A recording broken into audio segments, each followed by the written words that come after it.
Sure. I don't know. The other thing I haven't got. What is going on? You do. What's going on here? It says we're live. We got to be live, are we? Yeah, we got to be live. I just got a thing. I just don't know why comments aren't coming up on here. That's no good. Oh. Show. Oh, I don't want to show that. Are we there? No, I don't know what's going on. Somebody. We got a pretty good bunch of guys in here already. What do we got? Oh yeah, we got lots.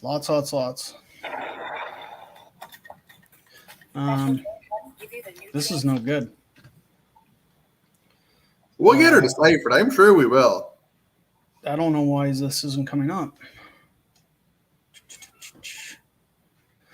YouTube doesn't support comments on private videos. Create a public or unlisted broadcast to show the comments. Okay, just a sec. I'm gonna have to go out of here. Just me now. I can kind of see the comments here a little bit on my phone, guys, if you have any. See Jeff Ormiston's here and James Banton and Brian Mullally. I'm sorry if I butcher your names too, lads. I'm not very good at that. Okay, we're good. I got him up here. I had that or what? Yeah, it was just on mine. I just clicked private to public. I don't get why. Perfect. Brad from Savage Firewood's here. Who do we got? Brad Lloyd. Oh, we got a lot of the regulars. Mike. Mikey's on. Good to see you, Mike. Mikey wouldn't miss it. I think Mikey's been just as excited about this live stream as I am. Yeah, we've been talking all week, so we'll start out. I can actually see them on my screen here this time. I figured out that on the right hand side of the screen I can even see the comments here. Isn't that impressive? I've learned how to run a computer. It's only taken like 8 live streams. I'm really good at wood splitters. I'm not much for a computer. So, good evening, everybody. We are Andrew. He's basically finished off this first Eastonmade 60C firewood processor, and it is looking awesome. If you don't know who we are, I'm Kevin, Skitter Kev. To my right, I'm Andrew from Eastonmade Wood Splitters. And there you go. Introductions are all done here. We're going to be talking about the 60C that he's got done. If you haven't watched the video that he posted today, precursor to this, the thing is looking awesome. I'm super happy. I can't wait to get ours. That is going to be a long wait now. I guess we'll just start rolling into questions here because there's going to be a million. Or is there something you want to say right off the bat here? I don't think so at all, guys. I'm all ears. Whatever questions you have or comments or whatever, I'm more than happy to answer whatever you got. Okay. First off, sound. How is my sound? Is my sound all right? I got a buddy of mine just said the sound was a bit quieter. Trying to be closer to the mic. So hopefully that's okay with everybody. Since I'm right here, back 40 Firewoods. How is it going? What does the 60NC stand for?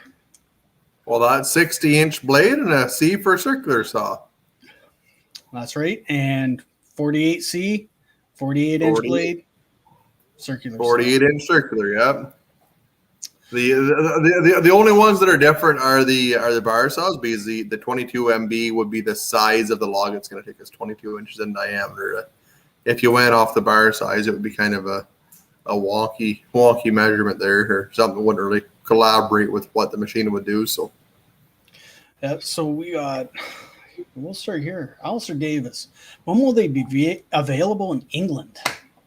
There are a handful of Bell's machines in England. If you get talking to Ian Gregory from Logs and Saws, he should be able to get you one. I think Bell's actually has another fella that did a that was imported over there too. I'm not familiar with them. I know Ian Greger from Logs and Saws has done a lot of.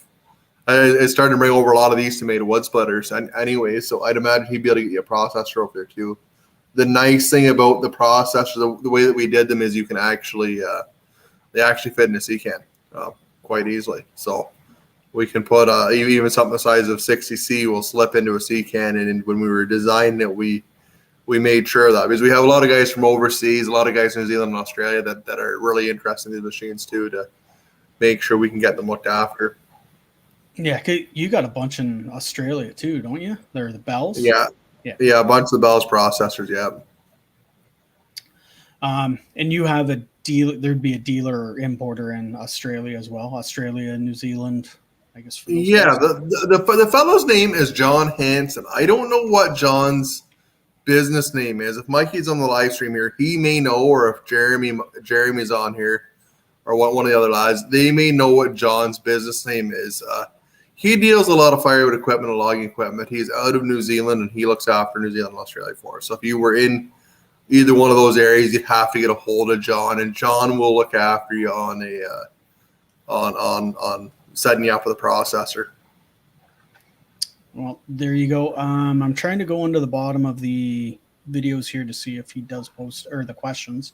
I better get to this super chat. Outside with Schraub. Looking good, Andrew. Is it sold yet? Yeah, as a matter of fact, it is. If you scroll down Elite Outdoors, it looks like Josh is on here now. Josh bought the first Eastonmade 60C, and he's going to be really, really impressed with this machine. We're really happy it's turned out and how it's working. We have a few little things we got to button up on it and clean up just to make sure it's spot on, but we've been putting the hours on and making sure that it's right, and I think Josh can be pretty excited with it. So yeah, and he is on here. I did see him, and I agree. It's gonna be worth the wait when he gets that. He's gonna like that. I'm jumping around here in the comments, so I'm getting back here. Brad Lloyd, hello everyone. Happy Saturday. Well, happy Saturday, Brad. Thanks for coming out. Savage Firewood, good evening, all. Well, good evening. Thanks for coming out, Brad. It's nice to see a local lad. Yeah. We got Brian, good evening. Oh, from rainy West Michigan. And he's got a machine coming to him too. He's got a machine on order, Brian does, yeah. Yeah.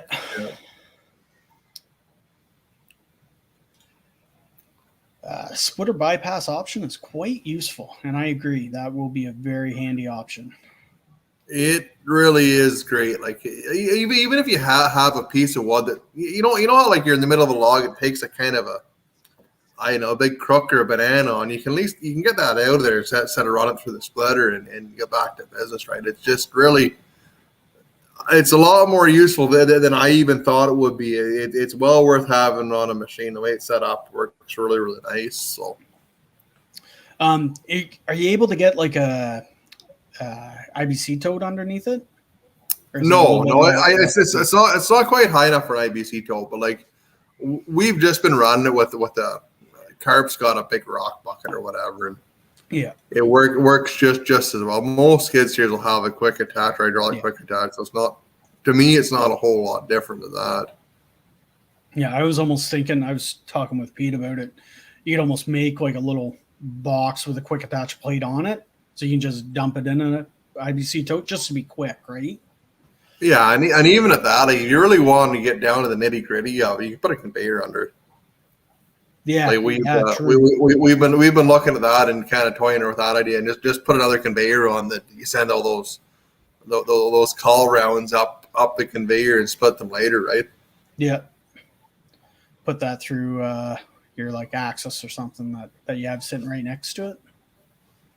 Yeah, well, that's exactly it. Yeah. Joseph Kennedy, just seen the video, and all I can say is wow, which is right. I said the same thing. It's pretty impressive. Like they see it run in person versus on a video. I think a lot of guys are going to be pretty impressed by it because just the way it functions and how user friendly it is. Like all the controls are on the one joystick, and then like all your secondary functions are on the panel. Like everything's right there for you. Yeah. And then Joseph Kennedy as well. Love how it looks. Race car, stock car.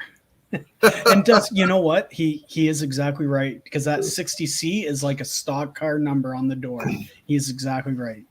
It's funny because the fellow that does all of our stickers, I don't know what it is with sign guys, but they all seem to be stock car guys. The fellow that did them for us is Todd Musker from Next Gen Signs. Yeah. He's the next town over in Carlton Place, and he, for the first time I met him, I was changing tires for him on a stock car. Is what I did. I worked at the tire shop in Carlton Place, and first time I met Todd, and he's a big stock car guy, so that fit pretty good, I thought. Yeah, and it does. It looks good for sure. There's another one here.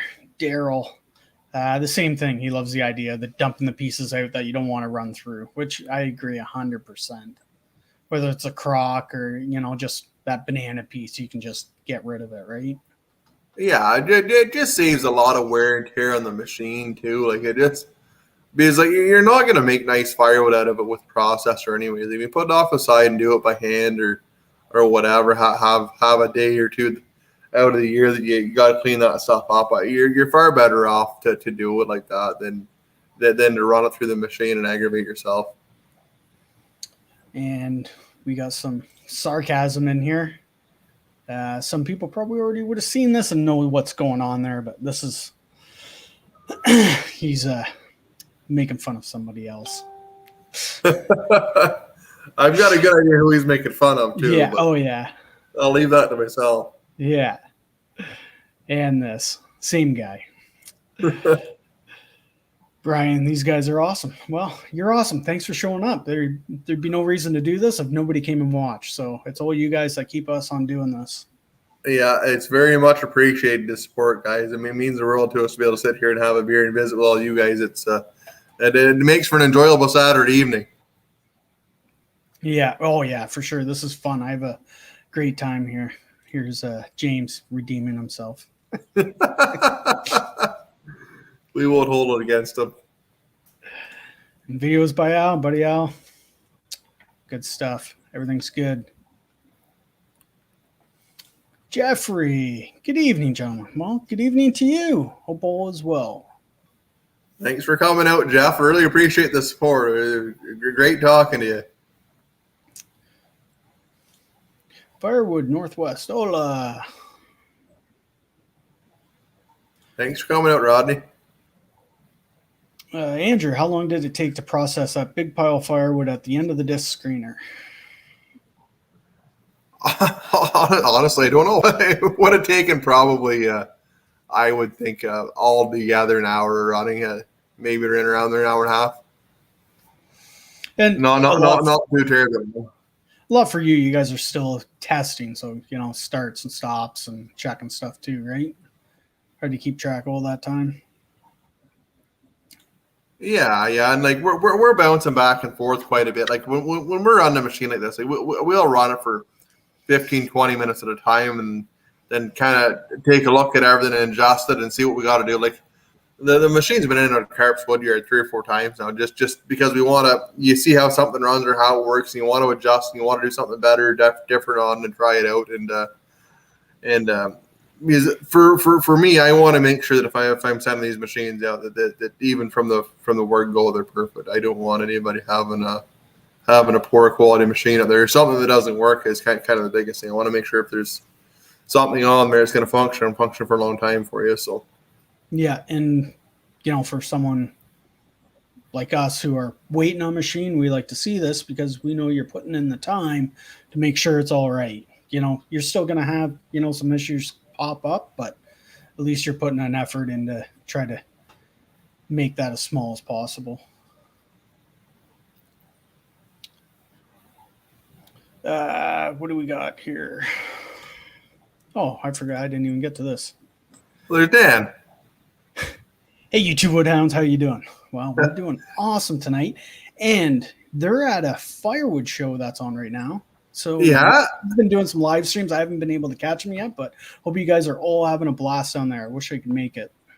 Yeah, you tell Chris and all those guys I said hello, Dan. If you get talking to them, it's I wish I would have been able to make it to it. That's probably the biggest part of that Facebook thing that I miss, is being able to talk to all those guys they're just genuinely a great bunch of guys to work with and deal with. So you're talking about Bob and Chris and those guys. You tell them I said hello. Yeah, and as well, hi guys. I see you all down at the shows too. So maybe Bunyan. We'll see. Time will tell.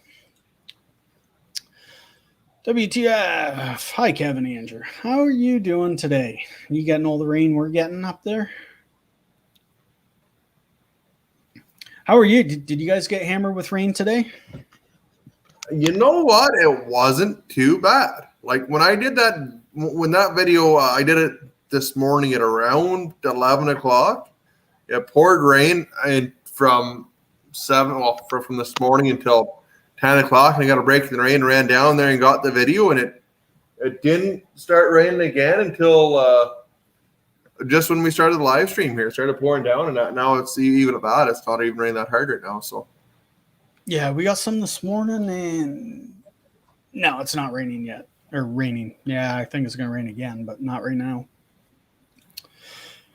Garrett Ward, are we going to see it at the show in Michigan this year? Likely not, no. And that's with the border being closed, shows are just tough to get to. And like you said in previous ones, you're behind the machines and you're just trying to concentrate on getting them out and taking care of those customers.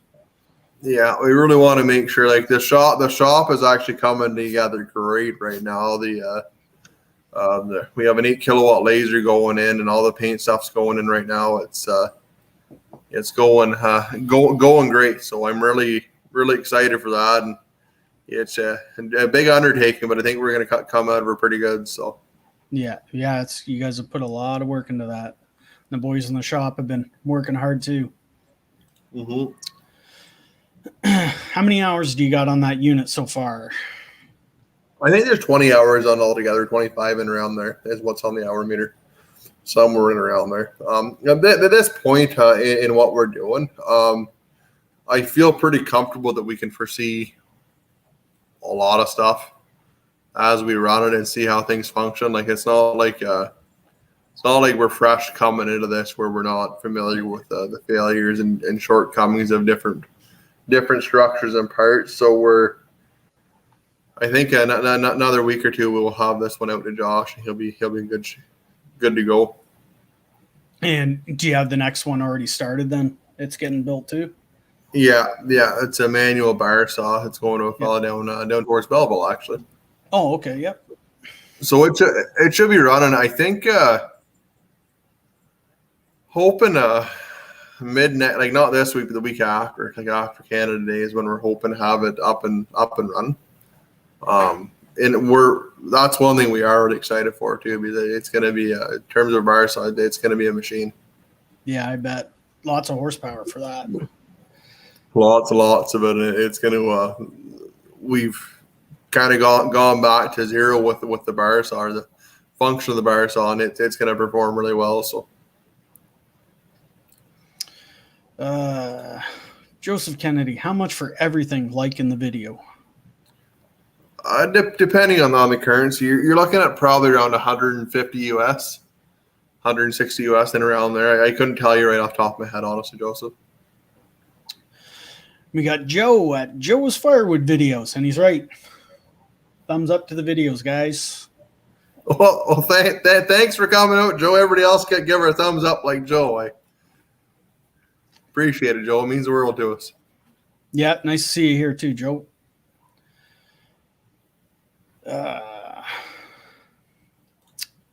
Justin, haven't seen the disc cleaners on your website yet. What's the price tag on them? I'm pretty sure it's actually in with the processors. Yeah, I'm pretty sure if you look at the pricing of the processors, it's in there. You'll likely see them as we start doing the blue and orange ones. We'll have them up on the website and priced accordingly. Yeah. have you had a chance to weigh the completed processor for towing and trailer licensing purposes? That 60C is right up around that 18,000 pound mark. It's a heavy machine. What do you figure the 48 is going to be? You're going to be right around 13 or 14 and around there. So be close to the 4,000 is now then. I think we're very similar. Yeah, 13, like the weight of the machines is going to be pretty comparable to what the other machines were. Lead Outdoors. Here's the owner of that machine. Good evening, guys. Thanks for doing this again. Processor's looking great. Thanks to the whole Eastonmade team for taking so much time getting this first machine dialed in. You're going to be pretty impressed with this machine, Josh. It works well and it performs really well, and we just want to make sure we get everything absolutely right on it before it gets into your hands, and that way you turn the key and go to work with it. Yeah, I think you're right there. Anyway, it's looking pretty good. Videos by Al. Is 15 hours of runtime for fuel enough, or could a second tank be added? I guess we could, honestly. Like, the nice thing about a processor, you have all kinds of room there. You can put as big of a tank on as you want, really. Yeah, for us, 15s, like 15s basically do 2 days for us. By the time we move, we can just roll it over to the fuel tank, so it's not too bad. But when you're on a job, it's nice you can do 15 hours, right? Yeah, and that 48C, I think you're probably going to see run times up at around 20 hours, I would think, with the smaller engine on it. Yeah, and that's plenty of time. Mike, Force Equipment. That's out of New Zealand or Australia. So if you're looking for somebody, if you're in New Zealand or Australia looking at a machine, get a hold of Force Equip, and those lads will look after you for your processor. Joe, hey Andrew, my last 3 live streams on this channel included the Ultra. Posted all of them on Facebook page too. They're getting tens of thousands of views. Hopefully you'll be able to keep up with demand. I'm hoping so too. I think we're getting all of our ducks in a row here. So you'll see the lead times go down on the splitters by quite a bit here. Yeah, in the next 6-7 months, I would think. Garrett Ward, make it higher, buddy, please. I'm not quite sure what he's talking about here. What was his last question? I'm not quite sure. Yeah, I don't know. We were kind of behind a little bit here getting started, so. We're getting caught up, though. Yeah, yeah. Today, right? Yeah, I'm skipping through a couple here. Just the, like, what's up, Joe? We don't need to go through that. Ricky, good evening, guys, from Atlanta, Georgia. Yeah, thank you. Thank you for all the rain you're sending to us now. Great to hear from you, Ricky. Yeah. Lead Outdoors, we're going to try to modify an old 32-foot conveyor to fit under that side discharge on our splitter. And we'll post a video of it working. Now, that's a good idea. I don't think you'll have too much of a hard time doing that, Josh. I think it'll probably work pretty good for you, and we'll see how it goes. But I think you'll be more than capable of doing that. Oh, outside Shrug, raining pretty good right now for them. I'm not going to attempt that name. Where do you guys plan to make a video of running nasty, naughty, crooked logs that some of us have to do? Honestly, if you look at a lot of logs on the videos the last couple of days, like that one today was touching one side and touching the other side of the trough. Like for the most part, you can say for whatever you like, Kev, but I find that splitters do nasty, crooked stuff pretty well. The infeed chain's pretty aggressive. Live deck works pretty good. Like the only time you'd really run into an issue is with wood dropping into the splitter straight, and with the LLR you can kind of position it or with the dump table get rid of it, sort of thing, right? So yeah, like we run a lot of ash, but you get into some twisty stuff with limb wood and top wood and stuff. And once you get some time in that machine, working the log forward, back, and this and that, I can get pretty much everything in without having my boss, give a little nudge or a push just to reposition it, I can almost do everything. And without having to get out or pushing a log here and there, maybe once or twice. All depends on your wood you're getting in, right? Some days I won't even get out and touch a log. Yeah, no, and that's it too. And honestly, for the most part, what I find with guys too with these processors, once you get into doing that volume of firewood, you're gonna probably be looking at more decent wood, honestly. Yeah. And we're gonna try because it goes the same thing for capacity too. Like there's lots of guys that think they're gonna run or that want to run and do run like 23, 24 inch rounds for these processors, but you're not making good wood with them, and it's hard to manage a lot of it. And it doesn't matter which processor you have. That's just the cold hard truth of it. At least doing everything in one pass. Like you can obviously split and you're gonna have bigger chunks or whatever, but it is what it is, right? Yeah. James, going back to naming, how are the splitters named? What does a 1222 mean? The splitters are all first number is horsepower, second number is pump flow, or originally.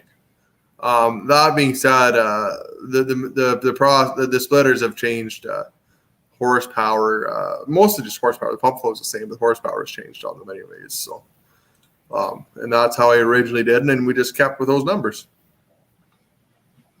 Yeah, you can. That's kind of what you think it is, and then you've really changed stuff, especially with that diesel and. Yeah. Mark Ray, hi guys. Put a deposit to order a 1222 in March. Any ETA to ship based on when ordered? What's current weight if somebody placed an order on Monday? Thanks. Not quite sure on what the ETA would be in March, Mark, but I know we are catching up a lot, or we will be catching up a lot on orders. We were probably in a triple or quadruple production going into the fall here is what we're planning on. And then in terms of Monday, if someone would order one on Monday, we'd be telling somebody January of 2023. Wow. So that's and again, like you said, that's gonna shorten up though too, right? Yeah, we're really hoping that we're gonna take a 90-week lead time and turn it down to a 30-week lead time sort of thing, right? Yeah. Or even less than that. Like we're hoping to really gain some ground, and we've got a lot of good guys around us, and we're more or less assembling kind of like the dream team of welders and fabricators right now in Bells. So. Yeah, and it takes time getting guys in there and trained, and you're still getting moved into that new one. Hey, do you have the guys moved over there yet or no? No, it'll be another month. It'll be the end of July, early August is when we'll be in there. We're just waiting to get the powder coated stuff up and running in a bell. So they're putting the paint booth in right now. The laser's going in right now, and then the sandblast stuff's going to be going in early July. So. Nice. I had a question about that, but I can't. Oh, okay. For cut times with that laser, you give me per inch it can cut per second or minute or whatever. Make it simple. How long does it take you to cut a machine with the old one to cut a machine with the new one? If it took us an hour to cut a machine with the old one, and take us 10 minutes with the new one. Wow. It is a drastic difference on, and it's not only that, like the cut quality is so much higher. The precision is so much higher. So like in an instance where we'd have to drill a hole before, we can just cut a hole. Yeah. Or like where you might have a kerf from the plasma cutter where it doesn't have a square edge, like it's gonna have a square edge. Yeah, that's nice. It's gotta be nice being that much quicker too. That's exactly like it's one of those big dollar things, but when you actually put pen to paper and calculate it all out, it's the only way to do it. Yeah. Firewood Northwest. What are the limitations on building a processor with a 36 or 42 inch bar? We have lots and lots of big fir trees to deal with. I think the biggest thing is going to be actually moving the log from the live deck onto on the infeed conveyor, and then from the feed to the conveyor to the saw. Like you could do it, but the machine would have to be so incredibly large to do it, and that it would just be a bucking machine. Like if you look at like a Rex log saws, like down in Australia, like Rex sells them like that. That it's just a bucking saw for big wood. That would be about the only way I think you could feasibly do that and do it effectively, anyways. So Now, with the other way, using your monster splitter, splitting it into quarters and putting it through, as that would probably help. that would be the probably the easiest and simplest way to do that is to take those big logs and turn them into something manageable. To put it just on a processor wouldn't make much sense.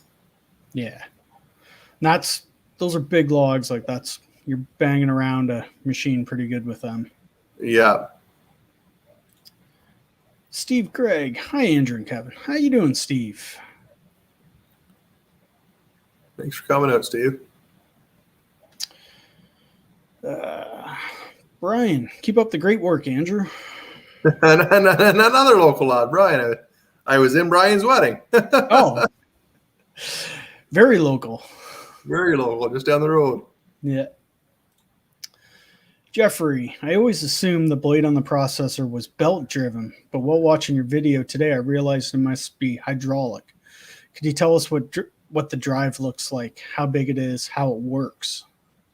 It's there's a handful of different ways of doing this, and we've changed this. On your 4000, it had a bearing, gearbox, everything kind of coupled together on it, which worked really good. The new ones, the blades mount right to saw.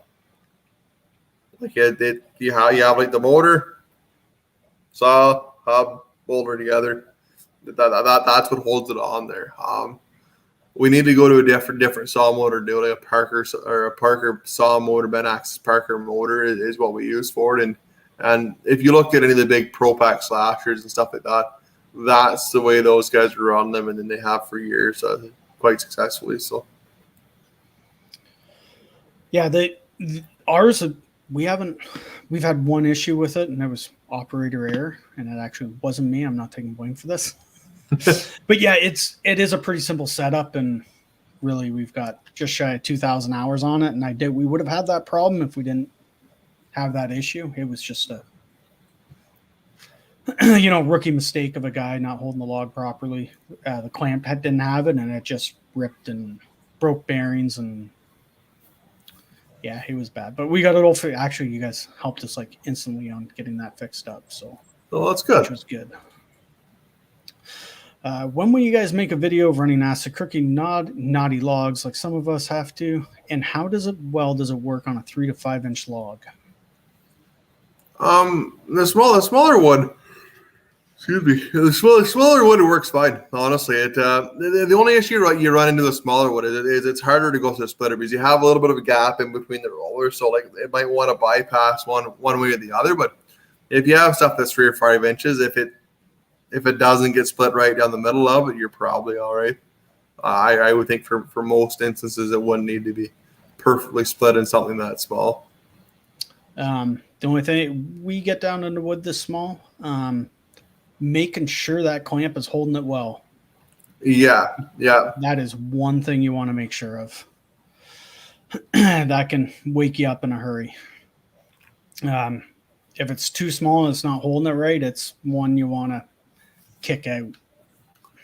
Yeah, and the newer machines here, like I think it'll go down like if you had to like 2 inches sort of thing. Yeah. Like I think Gage has got to figure out that it goes down pretty far to make sure it clamps all the way. So that's pretty. I'm positive I did a video on it, or it started, and I got video footage of it. We're like 3 inches we were down to in ours when I basically I can't hold it anymore.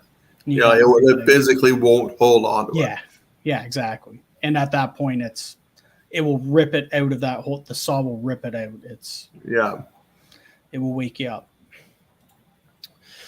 John Moore, hey guys, I see you cutting a lot of different kinds of wood, but I never see it cut elm. We have elm here. big 26-inch round. Will 60C do it? If it can't, what is the processor? If it can't, what is the process of getting a block out? For the most part, it'll depends on what you expect. If you get something big and ugly with a big knot on it, the machine has its limitations. So honestly, on that note, if you watch any of the videos of our 2228 splitting alum, it's the same splitter essentially. So the nice thing about the way that it's set up with the offset design is that it's a lot easier to get it out. It's not like it's going to be jammed in there forever. The wedge is hydraulic up and down. You can normally get a piece off if you had to. And the nice thing about the way the machine's set up is if you have a piece in there, you can get it out. Yeah. I will comment on this because we have put elm through 26-inch. It won't go through a 60C like you said already. If the ends are dry on it, I'll cut off, 3 inches off to get that dry bit off, and that makes all the difference of trying to get that through the splitter. So it does help a bit. That does make the world of difference. And a lot of guys, even guys that I know that have split a lot of wood, they don't really understand that. We've had lots of customers that get splitters and they'll have stuff blocked up for like 2 years. And like the woods, it doesn't matter which way you turn. It's just like splitting a rock. Yeah. I don't think it matter what machine you had. It's just hard, dirty stuff to split it. But like you said, if you take the end off it, if you have it in a log form and take 3 or 4 inches off the end of it and get into the stuff that's not dried right out, it makes it way easier to go through it. Yeah, it blew my mind the difference it made when I started doing that. We don't put a lot through, but when I do have it, that's what I do. Oh boy, I lost myself here. Mark Ray, hi guys. Ordered a 1222 on February 5th. Any idea on ship time frame based on moving to the new building Bell's acquisition? What's current lead time if order splitter today? Well, you just got into that. We're a little bit behind on that. Yeah. So you were 2023 is basically January 2023. Yeah. Daryl, what do you expect resale values on Bell's processors to do with new models? I think you'll probably see them still be really high. Honestly, Daryl, I think they're going to be they're still going to be an incredibly desirable machine because it's a tried true thing, right? It's going to be one of those things that they're known to be a really good machine, and I don't think you'd have a hard time if you want to upgrade to a new machine in the future that you wouldn't be able to get a good buck out of it. I agree, and processors are in high demand, especially used ones, right? I don't see a problem with selling anything, or if you want to buy one, right, and moving it. Yeah. You watch Facebook groups; they seem to move fairly quick. Martin, hi from Quebec. Well, hello. How's it going? That's great. Guy, so you're telling us that the C60 will give your Axis a run for its money? just a little wee bit.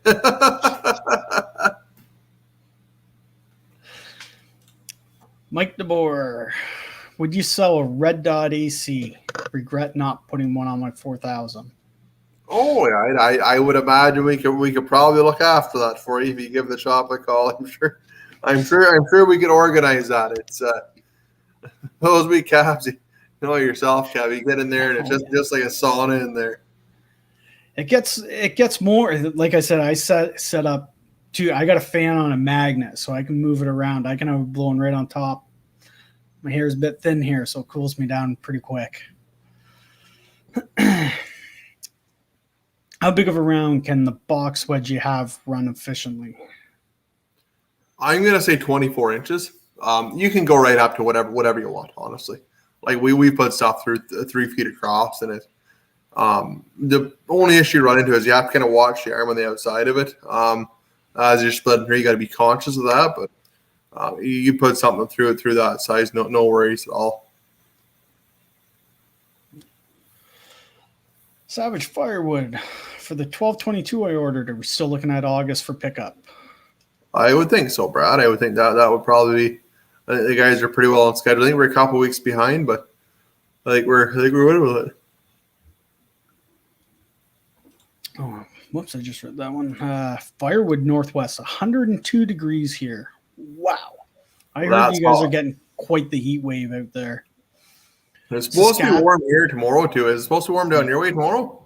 I haven't looked at it. They're talking like thunderstorms and unstable weather again, but I heard Saskatchewan was supposed to be like 46 and BC's in around the same. Wow. Yeah. With that's like without this guy. No. Nope. Not for me. Do you guys plan on making a dual live feed chain? How does the circular saw do with smaller diameter logs? We had a Cord King that was a nightmare. They lied to us on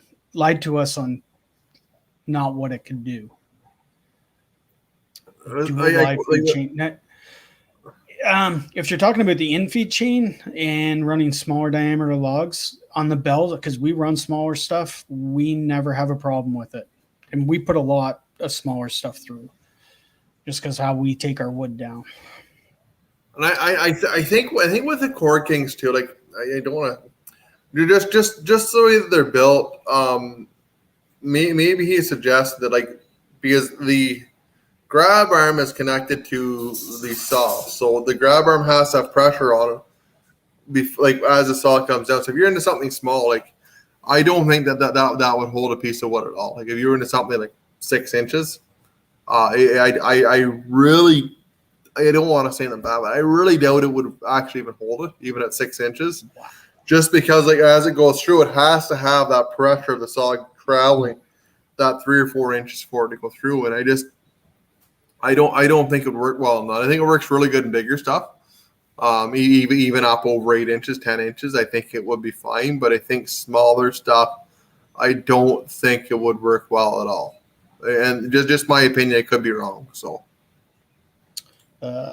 Here's a continue. We put 143 hours on it and sold it for a massive loss because they lied on what it could do.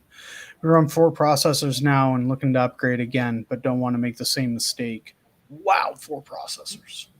Yeah, and honestly, like if you give us a call, like depending on what you're doing, like I don't mind saying yay or nay. If it's not going to work for you, I'm not going to sell it to you. Honestly, like and that's one thing I'm going to try and do with the processors is make sure that people have realistic expectations of them. Is they can be an amazing piece of equipment for somebody that knows their capabilities and limitations and how to run them. But for somebody like if sometimes people will buy them and not understand what the limitations are up front and they built their business model around something completely different, and it just doesn't work for them. But if you give us a call, I'd be more than happy in running through what it'll do and what it won't do, and do my best for you, and hopefully find something that might work for you.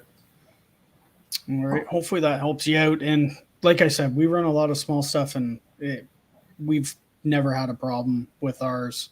Like I said, we can take it down to like 3.5 inches, and I'll take it till it can't hold it, is basically how far I'll go.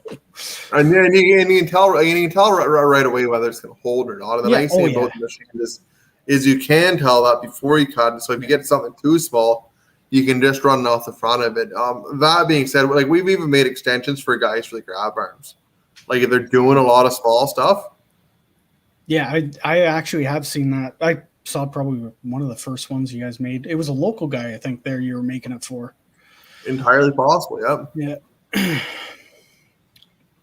Anyway, hope that helps you out. And like Andrew said, give them a call and you can explain a little bit better what you're looking for. Joe, when you produce an amazing product like Andrew, you should expect a wait time. And he makes a pretty good point there. You don't have a wait time for nothing, right? No, well, it's fun. It's funny you say that because we go to a lot of the shows and stuff, and Dad, Dad's a lot of fun. He'll you hop in the truck with Dad. He'll actually drive around town until he finds a restaurant with the biggest lineup because it's got to be good. A bit of a point there, but I hate waiting in line, especially when I'm hungry. Then you're just hangry. Yeah, me too. That's exactly it.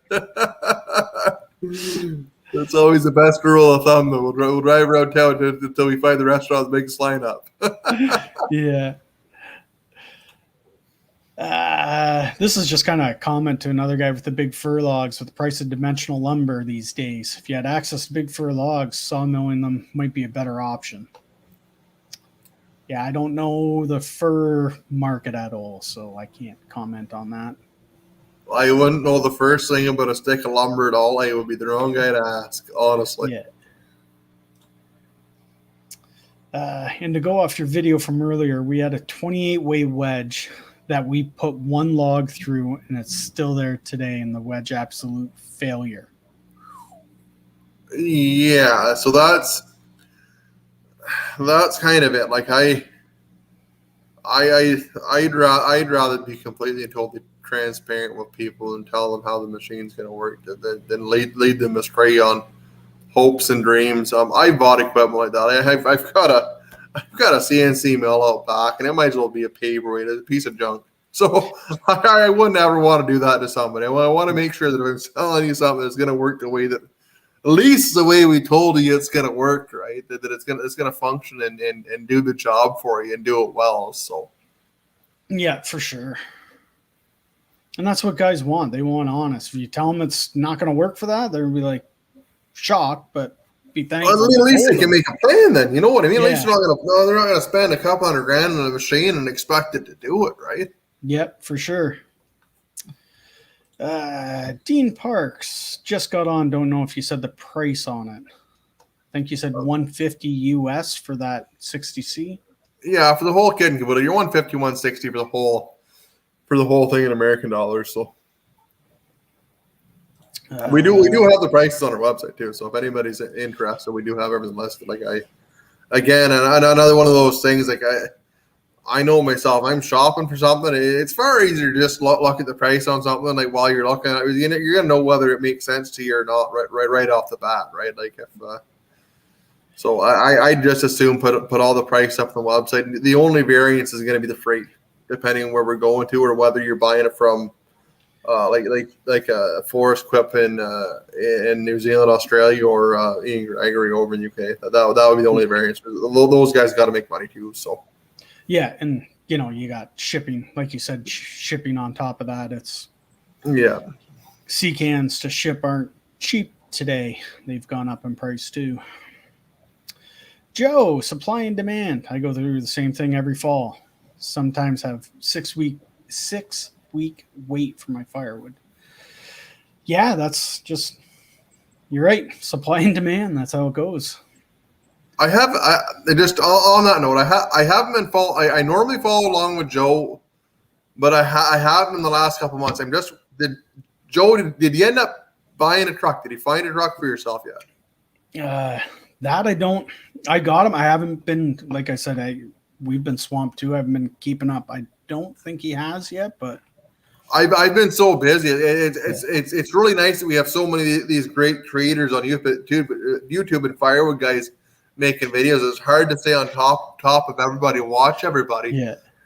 Especially with what's going on. Like normally I would sit down in the morning and I'd go through and see what everybody's up to and what's going on and whatever. But the last 3 or 4 months I've been so busy with everything going on that I haven't had a chance to do that.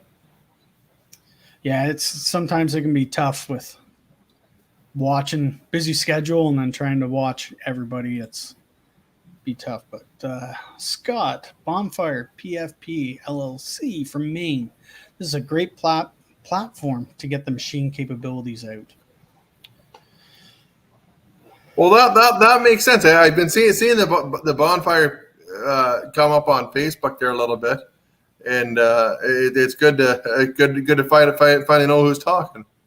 Yeah, and like Scott's saying, this is kind of why we're doing it. To you can answer everybody's question in one spot, and everybody kind of has their way and hang out at the same time, right? Like-minded people in the same group. And it gives everybody a different perspective. Like it helps. Honestly, it helps me immensely. Kind of know Firewood guys want and what they want to do and what they want to see done. Like it helps us out huge. Like I don't know if Jeremy's on tonight, but I know Mikey was on here earlier, and Gabe normally kicks around, and a bunch of the guys from the shop are normally watching these live streams. So it's good to know what everybody's up to and which direction we're going in. So yeah, for sure. We heard about a few changes to the pusher. Can you touch on that? And thanks for raising the side of the splitter trough. Yeah, like and that terms, honestly, Josh, we were the pusher's been working really, really well. The only issue we've run into, like with a 6-way or with our standard wedge, is it works really well. When we go to the 16-way, it's just not quite tall enough to push those top pieces through. So if we raise the saw cylinder up just a little wee bit, and we're able to actually gain like 6 inches on the pusher by moving the saw like an inch. So we're gonna do that, and we're gonna try it. So Monday morning, it's gonna go in for that and get the bigger pusher put on, and that's likely when you guys will see the video of the 16-way wedge. I'm really happy with the 16-way wedge it turned out. I don't know if anybody watched the live stream, but the pieces coming off that are like 3.5 by 3.5, 4 by 4, like they're perfect pieces of firewood coming off it. Nice. He brought up those higher splitter sides on the trough. Is that how you have them now? Is that how it will stay? Or will you actually design that all in one piece? Yeah, like it'll be like we'll still have to put the extensions on the side of it. Like okay. The issue that we run into is that the trough, the way that it's bent, we have to have it line up just so that the log shop cylinder matches up on the one side of it, right? So It's got to be the right height on that. And then the sheet of steel is almost right at 4 feet right now. So it's almost a full sheet of steel the back trough. So that's why we had to add those extensions to the side of it, and that's why they weren't on there before. Okay. We just wanted to see how it would run without them on there, or to see how it would go there. So yeah, and I agree with Josh, I believe his name is. You can see just in the top how they want to kick out right at those top pieces. So yeah, and then with the taller pusher, that should fix almost all of that, I would think. You brought up that 16-way wedge. What machines will that 16-way fit on? Everything except for the smallest one. So it'll fit on like the 22 MBs and that. You can put a 6-way. Yeah. Perfect. Nice.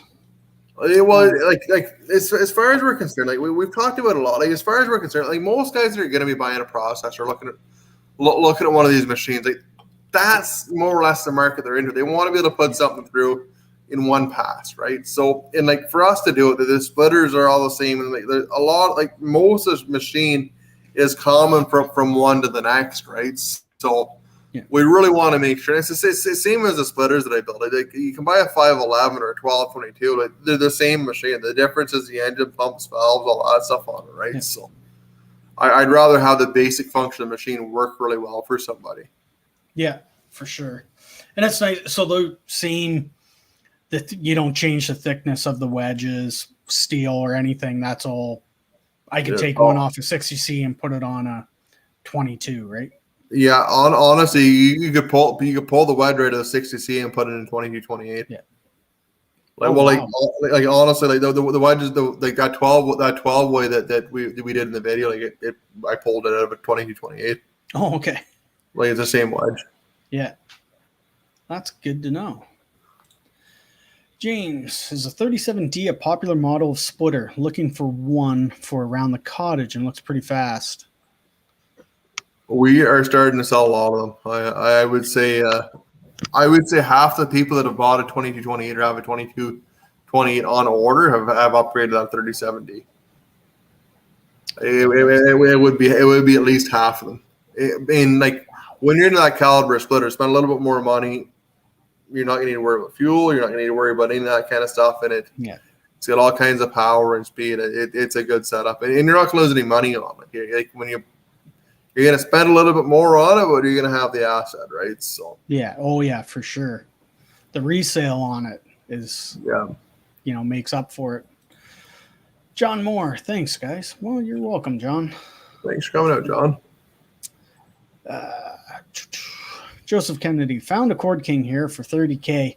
Needs bearings, windows, and from looking at it, 30K more to get it running correct. It splits wood, but very unsafe. I offered 6. Might get it. If it works for you, Joseph, it works for you, man. Yep. And if you don't mind putting the work into it, then go for it. But up in the air, I'd rather get a new machine anyway. If they don't take the 6 key. Yeah, that, you know, new stuff's always nice. Sucks when you buy something and you always have to put a ton of work in it. It's funny to say that, because I was I'm a pretty handy guy. I'll always say I'm very, very mechanically inclined, and I would always, before I started working for myself, and even early on when I was starting Eastonmade, like I would tinker with stuff to get it going and screw around with it, and then once I started into this path, like it didn't pay. Like it wasn't worth me doing it. I'm far better off to buy something in good working condition and go to work with it. Yeah. Oh, I hear you.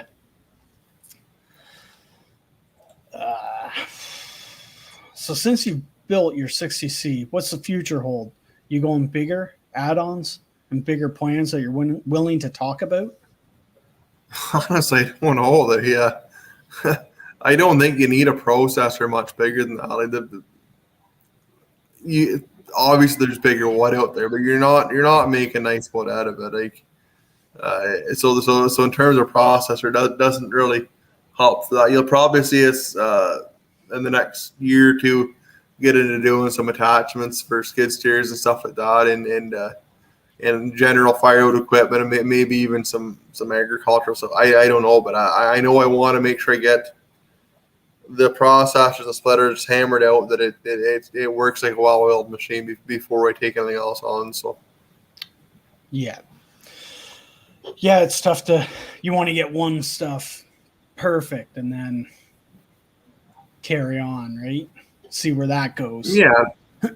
Yeah, that's exactly that's kind of the situation that we were in before, with like the battles with the actual machine shop, and there's so much going on. It was hard. Yeah. It's hard to be good at it. Yeah, because we used to do all the local mill writing, welding, fabricating, hoses, hydraulic stuff.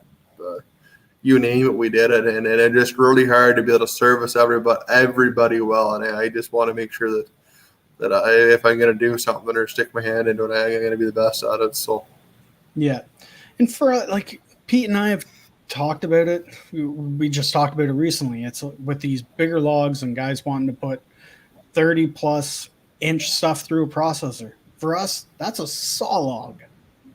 That's exactly it, right? That's going to the mill. That's where it's there's headed. No need to put it through a machine. And if we do have bigger, rougher stuff that doesn't go for a saw log, we sell it to hand cut guys. So we'll sort that stuff out, but we don't get a ton of it. No, and I think that's the big thing with it. I think the only instance where you see guys want to run really big stuff through a processor is when they're tied to a tree service.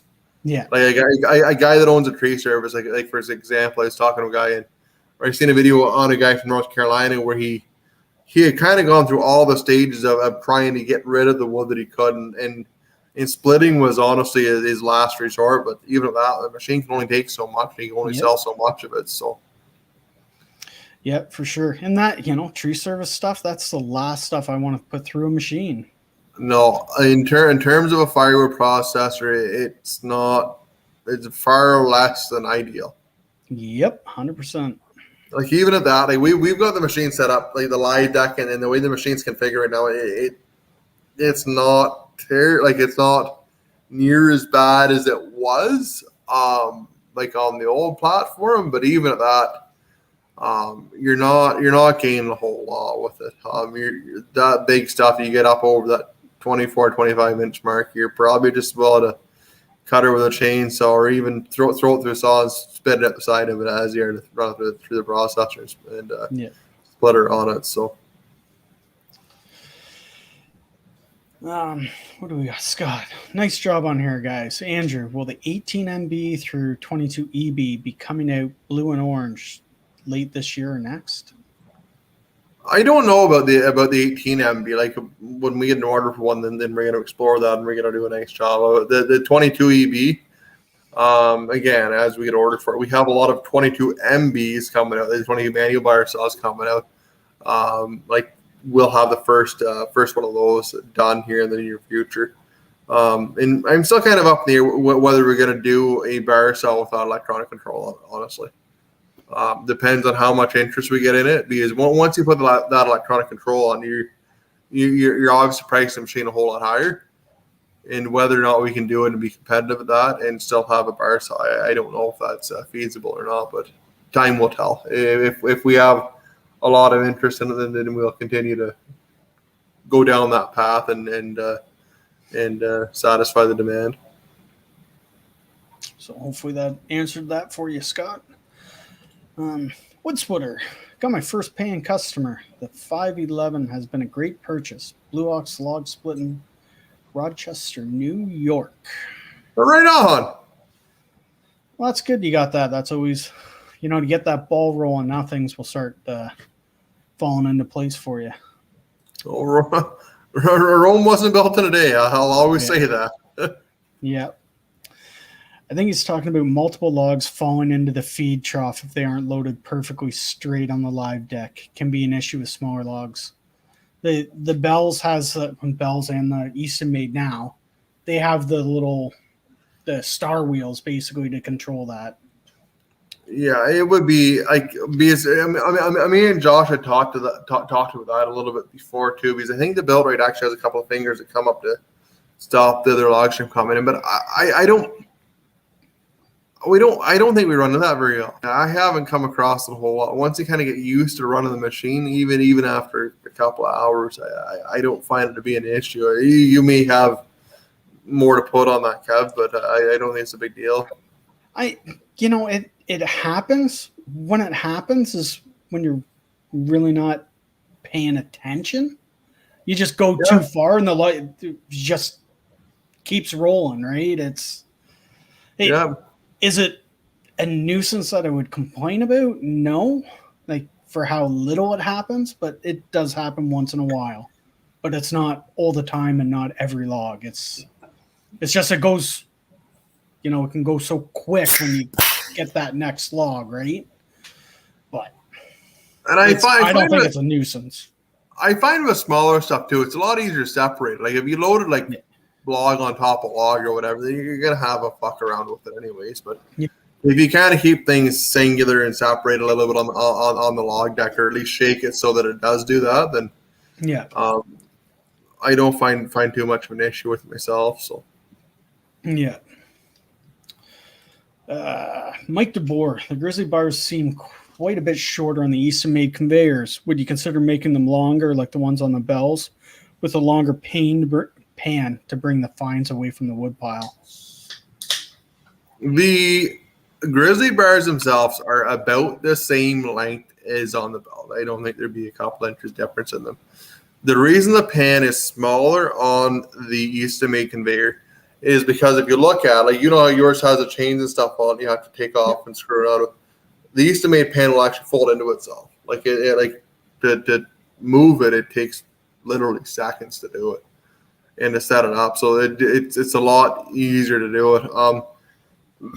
On that note, I have seen a handful of guys add length, have a piece formed up, or even a piece of sheet metal, like a tin or whatever, formed up to just clamp onto the end of their pan or whatever. But that's why they're not that's why the pan isn't quite as long. The bars themselves are about the same length. So I see Mike's concern about that, because it would be nice to get that wood to the bottom, and 100%.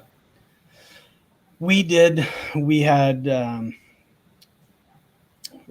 happened to be up there. I forget what else we were getting up there, and you guys had an old set of Grizzly bars that we made work with a short pan, and trying to clamp stuff on, or maybe we just didn't have the right stuff for it, was a bit of a pain. But it'd be nice to have that longer discharge to go. I know you can fumble around with it a bit, but just an idea.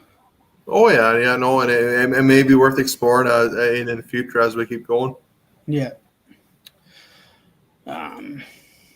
Williams Ridge Outdoors. Great equipment is worth the wait. I agree. Well, thanks for coming out, Paul. I've been really enjoying your videos the last couple of weeks. It's really great to see. If you haven't got a chance, go over and check out Paul at Williams Ridge Outdoors. He does a really great job of videos. He's got different ones on log splitters and farming and stuff like that. He does a great job of it. I'll have to go over and check him out. Brian, so with the wedges, we touched on that about the wedges and what units are taking what, but 16 goes on. Wedges are interchangeable between all of them except the 18. Except the 18. Like you'll be able to put any wedge in any machine. Like they'll literally go from a 22 MB and you'll be able to take that wedge and put it in a 60C. Yeah. Firewood Northwest, this is about the fir logs. I sell firewood, not lumber. And he's right. He's in the business of selling. That's why he's got it. We don't know what kind of logs he's getting in, so. But yeah, he is right. And everybody's different. Yep, exactly. Wood splitter, getting the box wedge on and off is a beast of a chore. Would like to see some bolt holes so I can pull it out on center without using a strap. Pull it out on center with a strap. That may be tricky to do. Like you gotta that box wedge is heavy. Fuck, it's heavy. The 1222 box is around 150 pounds, and the 2228 is around 200 pounds. It's really funny story about that. We have a young lad working for us, Trevor. He's a super nice guy. He's just one of the nicest people you'll ever meet. And Kenny, the head of somewhere here at Eastonmade, he's worked for me ever since I started. And he was Trevor's a big guy. Trevor's probably a little bit taller than I am, and might go about 260 or 270. Just a big guy. And Kenny was joking with him one day, and he said, "Just grab that box so I can go throw it in the scrap bin." So he did. He just wandered across the yard, threw it in. James, a 16 wedge would look good on an Ultra. I'll work on that.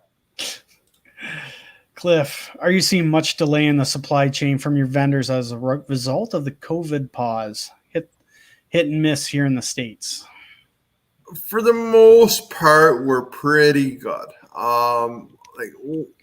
With most suppliers, you have to have, when you're in a manufacturer, you have to have purchase orders put in long in advance. So you have to make sure that you're proactive with that stuff and on the ball. And we're pretty good with that. And the suppliers are really good to us. They're only really good for us to make sure that we have what we need.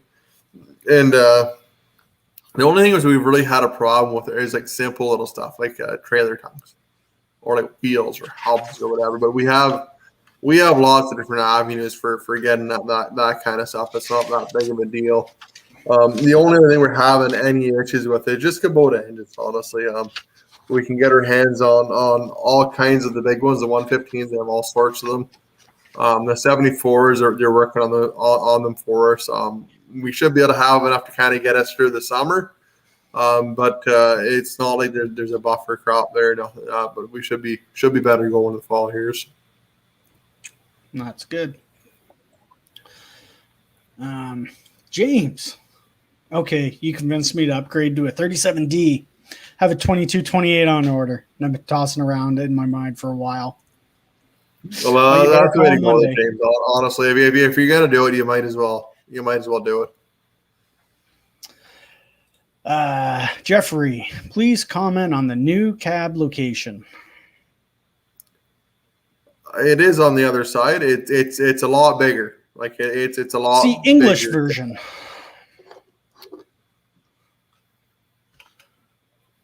What's that? I said it was the English version. Yeah, that's exactly it. It's the cab's about 1.5 foot wider. Yeah. Like before like I'm not an overweight guy by any means, but I couldn't. I had a hard time fitting the other cabs. Like the new ones, there's all sorts of room all around them, and then in terms of being on the other side, just more or less preference. When we looked at how the machine was needed to be designed, how we were going to do things, and what was going to go where, that's why the cab ended up on that side. It wasn't anything more than that. So I know there's been some comments on it, but I think it doesn't really bother me too much being on the other side. I don't just got to remember to walk around the other side of the machine. Yeah, and honestly, I thought the same thing. Like going into it, I thought maybe it might be harder to see the live deck or harder to walk around the machine and get this. It's not. It's the same. It's no different at all, honestly. Yeah. And then the controls. You and I talked about the controls earlier about having the right-handed control on instead of left-handed control, and the right-handed control. After running a couple of logs, it's fine. If you're used to run a Bell's machine, the right-handed control is fine. And then I was telling Kevin before, you can actually take the control and switch sides with it. It literally take 5 minutes to do it. I can, if you give me a second here. I came prepared and kind of forgot about it. Here we go. Window. There we go. Share. There you go. Is that coming up there? Yep. Yeah, you can see it, man. Yeah, so there we go. There's a good picture of the cab. And I'll tell you, it's a nice machine to sit in and run. And that I mentioned this in the video. When you're looking at these machines, like the multi-deck has a really nice cab. They do a nice. They're aware of what has to happen there. The other machines on the market, they're not much of a machine to sit in and run all day. You're hunched over controls and pulling levers, and that was the big thing with this. I wanted to make sure it was a comfortable, easy machine to run that you could actually run all day. And it does look pretty comfy. And you said that is an air ride seat too, right? It's not air ride; it is suspension. Oh, suspension. But again, it's nice. It's a nice soft seat. You could sit in all day and be comfortable running it, and have lots of leg room if you want to put your lunch in there with you.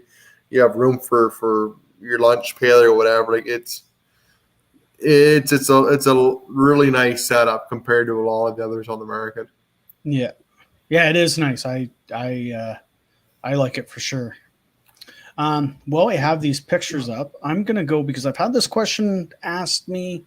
I don't know if you've seen it come up, but guys running like eight footers, and your log deck was going to be closest to the saw where you load your 8 footers. They were your close strings. Yep.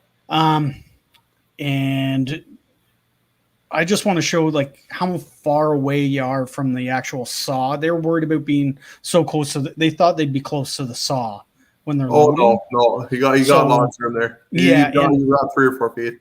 And that's what I kind of want to show here. Let me where did I put that now? Right here. So I do have, I'm just going to buzz through this quickly.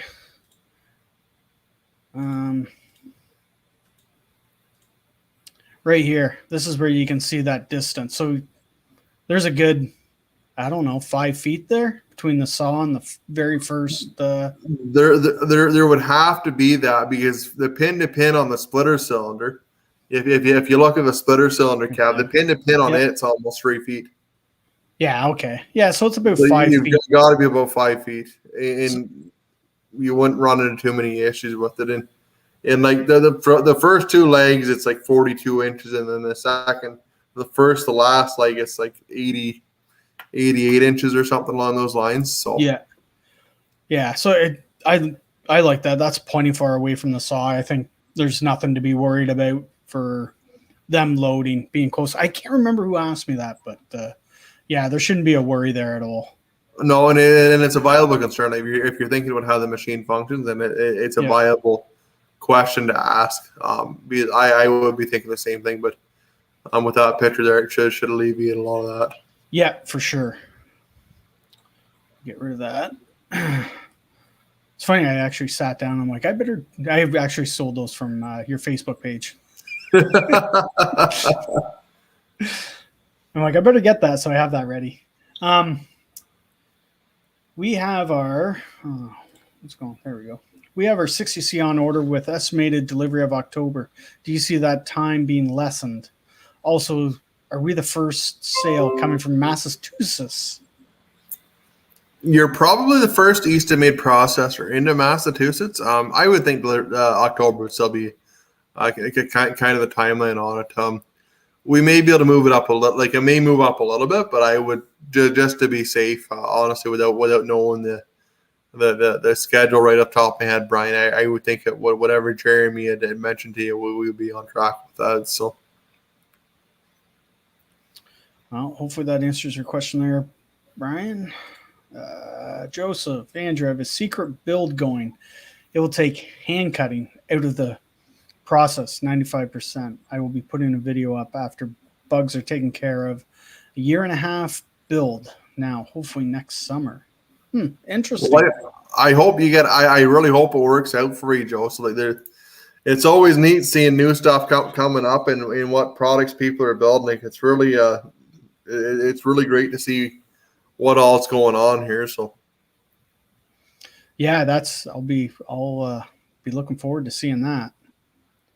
It's amazing what people can come up with. Oh, 100%. There's people that are far more creative than I'll ever dream of being. Like, it's amazing what people think of. Yeah, it's crazy. Again, on the hydraulic drive, inside, does it have fins like a turbine, or is it a turbine? You guys are great. Jeff, Santa Cruz, California. Wow, California. I'm not sure if he's thinking it's like a fluid coupling, like a torque converter. But I think he's talking about the drive for the saw. The drive motor for the saw. It is. It's a Ben Axis piston motor is what it is. Like, I think he's thinking maybe like a fluid coupler, like a like a torque converter. It's in terms of coupling, like you have like the saw motor, shaft goes over it. That's all there is. And then, like you said, just a piston pump. That's exactly. It's a pump, or it's a motor that's rated to do that job. Yeah. Okay. It's specifically designed just for that. So there's the bearings that are heavy enough to take and all that kind of jazz, right? Hopefully that answers that for you, Jeffrey. Larry, does anyone know if Tony sold his 1222, add 1222, and what it replaced it with? I don't know what Tony was selling. Tony is Tony Potega, and he's friends with Chris and in the wood yard, and I can't say a thing. I'm gonna leave that up for Chris. I don't know what's happened there. I have no idea. Speaking about in the wood yard, he's right here. Hello, guys. There's Chris right there. I don't know what Tony's ended up doing. You're just gonna have to hit that subscribe button on In the Wood Yard to find out. I did see that video come up. I guess I should have recognized that. Land clearing, is it live repositioning system fairly concealed bearings, and what not being a high wear item? Yeah, like everything's sealed up really good. I wouldn't be too concerned about it. It's essentially the same LLR we've been running for years on them, and just a little bit simpler, honestly. The system's quite a bit simpler than what they've been in the past. And I wouldn't be too worried about them. They're just a normal 6000 series bearing, honestly, and then they're quite simple. Firewood Northwest, I would really like to see a splitter for a compact tractor less than 40 horse. I think we've got into this on other occasions. Yeah, it's really hard to do with the compact tractors. They're not. I own one. I have an L6060 Kubota, and it's not really particularly good at a whole lot. It'll do just about everything, but it's not particularly good at it for a whole lot. It works really good for what I'm using for. I use it for cleaning up the yard, doing take care of little stuff. But in terms of hydraulic flow, hydraulic power, it doesn't have her. Yeah, it's tough call. Wow, there's just a ton of comments here. We're still trying to catch up. Well, that's great. We're doing good. I know. Oh, I love it. 80, yeah.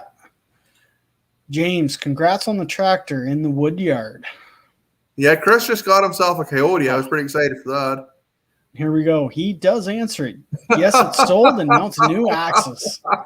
Nice. I wasn't gonna say it without your blessing, Chris. Williamson Ridge Outdoors. Thanks, Andrew. I appreciate that. And if nobody's done it yet, go over and give Paul a like and subscribe. In the woodyard, next video. Ultra for sale. No comment, Andrew. I think I got nothing for it at all. My lips are sealed. Hometown Acres. Hey, Andrew. Where's Adam? Thanks for coming out, Adam. How you doing? Good to see you here. Larry, thanks, Chris, at the woodyard. In the woodyard. Andrew, I got to see the Wolfridge stuff up close today, and it's great equipment, but yours is much more solid and better made. Just one man's opinion. I think you guys both make great equipment. Great stuff. It's one perspective. It's just some. Yeah. It's potato sort of thing. Tomato. Yeah. It's the same. People have different ways of doing things, and I think if you bought one of Chris's splitters, you'd be just tickled pink with it. Yeah. I think like seeing both of them, I think they're both great pieces of equipment. Yeah, I think so too. It's pretty hard, and that goes for most of this commercial, like the commercial log splitter end of it. Like everybody's building good stuff. Like in my opinion, everybody's trying to build good caliber stuff. The processors, I'm not going to go there, but there when you look at processors, especially there's a lot of junk. You look at processors, a lot of garbage out there that just doesn't work. So. The commercial splitters, it's not like that. The commercial splitters, you're buying a commercial splitter, you're buying a good machine. Yeah. We'll leave that one there. Travis. So I really like our old Multitech 2040 bar saw machine. Any plans on a bar saw machine that would have a cab and similar specs? Yeah, if you look at the 22 MB or 22 EB, like either one of the bar saw machines we're building will be very, very comparable to it. Same capacity, same idea. Just a lot of updated stuff that. Those old 2040 bar saws are great machines. The Multitech, I'll say it time and time again, they built a good machine. And the 22s will be with a cab. Will the 18 have a cab option? No, the 18 won't have a cab option. Only the 22s will. The 22s. So it'll be a 22-inch capacity, and then like with the horsepower we're putting those bar saws, like they'll be something to be reckoned with. They'll perform well. And Travis, stay tuned because their next build is a 22 MB, right? So stay tuned. Andrew will have videos of that coming. It's going to have a cab and everything on it, so it'll be exactly what you're looking for, Travis. So in the next couple of weeks, we'll have that machine up and running here, and it's going to be a really, really good machine. I'm really, really excited for that machine. John, last question. And no problem making last questions. That's what we're here for, to answer them all. So don't worry about that. Sometimes you get a nail or a wire in your log. How hard is it to change teeth? Thanks for the live video. Everything looks great. You'll be hearing from us. You may as well touch on that one. I myself, I find them fairly simple and easy to change, and you'll be able to elaborate on that, I think, Kev. Nail or wire, you're probably not going to even have to change. if it's a small regular size nail, probably not going to have to change a tooth. You just keep on going. You'll hear the difference. You'll hear cutting through it, but you probably won't have to change it. If you do, I don't know, 10 minutes once you get the hang of it. The first one probably take you a bit longer. It's basically, if you get the actual tool from Simon's Blades, it's like a rivet removing tool. I have a video actually up on my YouTube channel. Not the best because I learned kind of a different way of doing it. But if you take a hand grinder and grind the one side of the rivet off, put that tool on, pop that pin out, the rivet, take a hammer and a punch, knock that shank out, put a new shank in, put the rivet in, either beat it with a hammer or use the tool to flatten out the other side, and you're done. So 10 minutes. I think I did 2 a couple weeks ago, and I was like 10 minutes doing both of them. So it's fairly easy. It doesn't take very long. Like I would think that the lifespan out of it over a chainsaw, the maintenance would be 10 to 1 easily. Yeah. We've got just shy of 2,000 hours on our machine. I've done a set and a half, and that's only reason is I hit a gate hanger vertically and took out every single tooth. And a couple of weeks later, I hit something else in a tree. I don't even know what it was. There was nothing left, and took out, I think, 15 of them.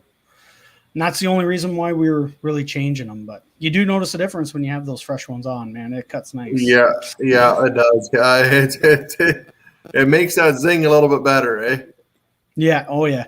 Sharpening would be maybe something I'd be interested in trying one day to see how much of a difference that makes. But I've explored a little wee bit, and I think it does make a difference. Like it's been a long time since I've done it, so I'm gonna try it on probably some of the machines coming up here to see how much of a difference it makes. And now that we have the technology, the hydraulic system that we have now, we're able to monitor stuff a whole lot closer to see how much of a difference it makes too. So yeah, that'd be interesting to see. Josh, yeah, Andrew, I'm no longer concerned about the live deck.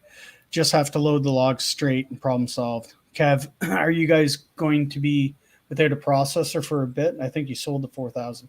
Yes, we sold the 4000, and we will have that until the new machine is ready. The new owner knows that, and we've worked with that. I think he still has his machine as well, so everybody's kind of waiting, but I think he can be without his machine for a little bit, so he's selling it a little bit earlier. But yeah, it's still business as usual for us. Jeffrey, hello, Chris from the Woodyard. That Wood guy, how you doing? Hey guys, wanted to stop in quick and say, hey, looking good on the processor. Maybe upgrade here soon. well, whenever you're ready, you let us know. We'll look after you.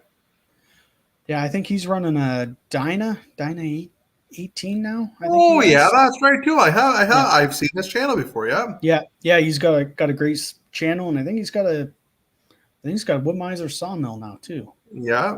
I think so. Yeah. Videos.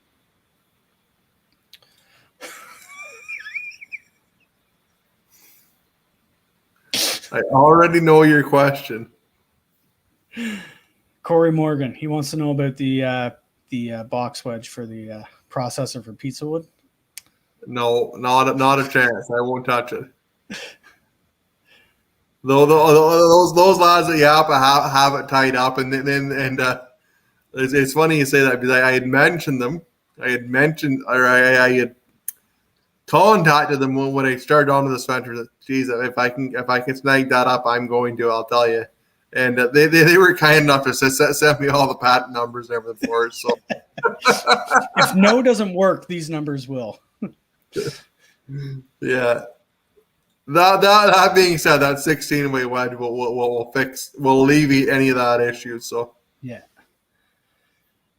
James, Andrew, have you accidentally mowed over any red Solo cups outside in your shop this year?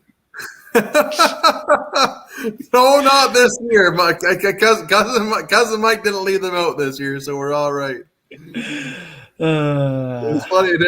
I took a lot of flack from a lot of people in that video, but it was pretty entertaining. Mike, we were kind of raised as brothers, and He's a lot of fun to be around. If you ever get the chance to sit down with Mike Kev, you got to. He's just an amazing human being.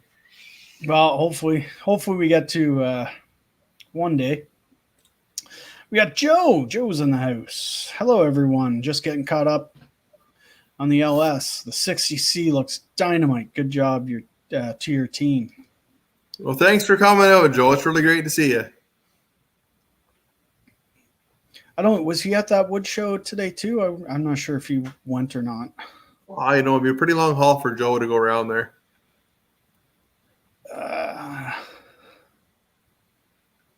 The whole bunch. Hi, Joes. I don't think I missed any. Trail Junkie. Greetings, Kevin Andrew from Concord, California, about 30 miles east of San Francisco. What? 2 people from California. That's awesome. Oh, we get it's funny because as people over on this side of the continent, you don't really think of California as being that big of a wood country, but we sell a pile of equipment into California, a lot of it. Like we sell all kinds of it, honestly. Yeah, like Northern California, they got a lot of wood there. Yeah, I think there's a guy. I think he sells worldwide or North American wide. He sells kiln dried wood, like boxes it up and sells it. Yeah. Jerry, have you ever built a PTO driven processor? No, and I don't think I will. It's hard to compete in that market. The PTO processors on the market that are good machines, and that's you're better off to buy one from a company that's really well versed in that end of it. Not saying I won't do it in the future, but I can't say it. You buy a Hockey or a Yappa or a Palax or whatever. Those guys have been doing that for years. You're better off to buy something like that and have something that works really well. Trail Junkie, back in January, I ordered a 1222 Jerry with a G. Gave me an estimate of February 2022 as a completion date. Wondering if that time frame has moved up. Thanks and great job. You'll probably see it a little bit before that being February, but I wouldn't bank on it being a whole lot sooner. We're really hoping we can get it to you maybe. I'm not going to say, but I'm hoping I can get it to you a lot sooner than that. But I would think you're probably not going to get a whole lot on at this point, but hopefully we can. Hopefully that answers that for you. Trail Junkie, Mike DeBoer, how is the incline working on the new disc cleaners? Does it slow the wood down to clean it better? Yeah, it seems to be working real nice. I'm really happy with the way that it's turning out, and so are the rest of the guys at the shop. There's a handful of little things with them, but nothing detrimental. I think that's a great idea too. Like, it makes sense why you're doing it, especially for dumping it in. It keeps that wood in there a lot longer. Yeah. Brian, we hit a railroad sprake with a 4000 this week. Took out more than a dozen teeth, and my son had them changed in less than 30 minutes. So there you go. Well, I'm glad to hear that. And that's pretty good, only a dozen teeth. That'd wake you up, though, for sure. It would definitely. Man. We've had a couple of the slashers hit. I think once we had the slasher saw hit the grapple on the log loader, it just completely destroyed the saw. Just cooked her. Wow.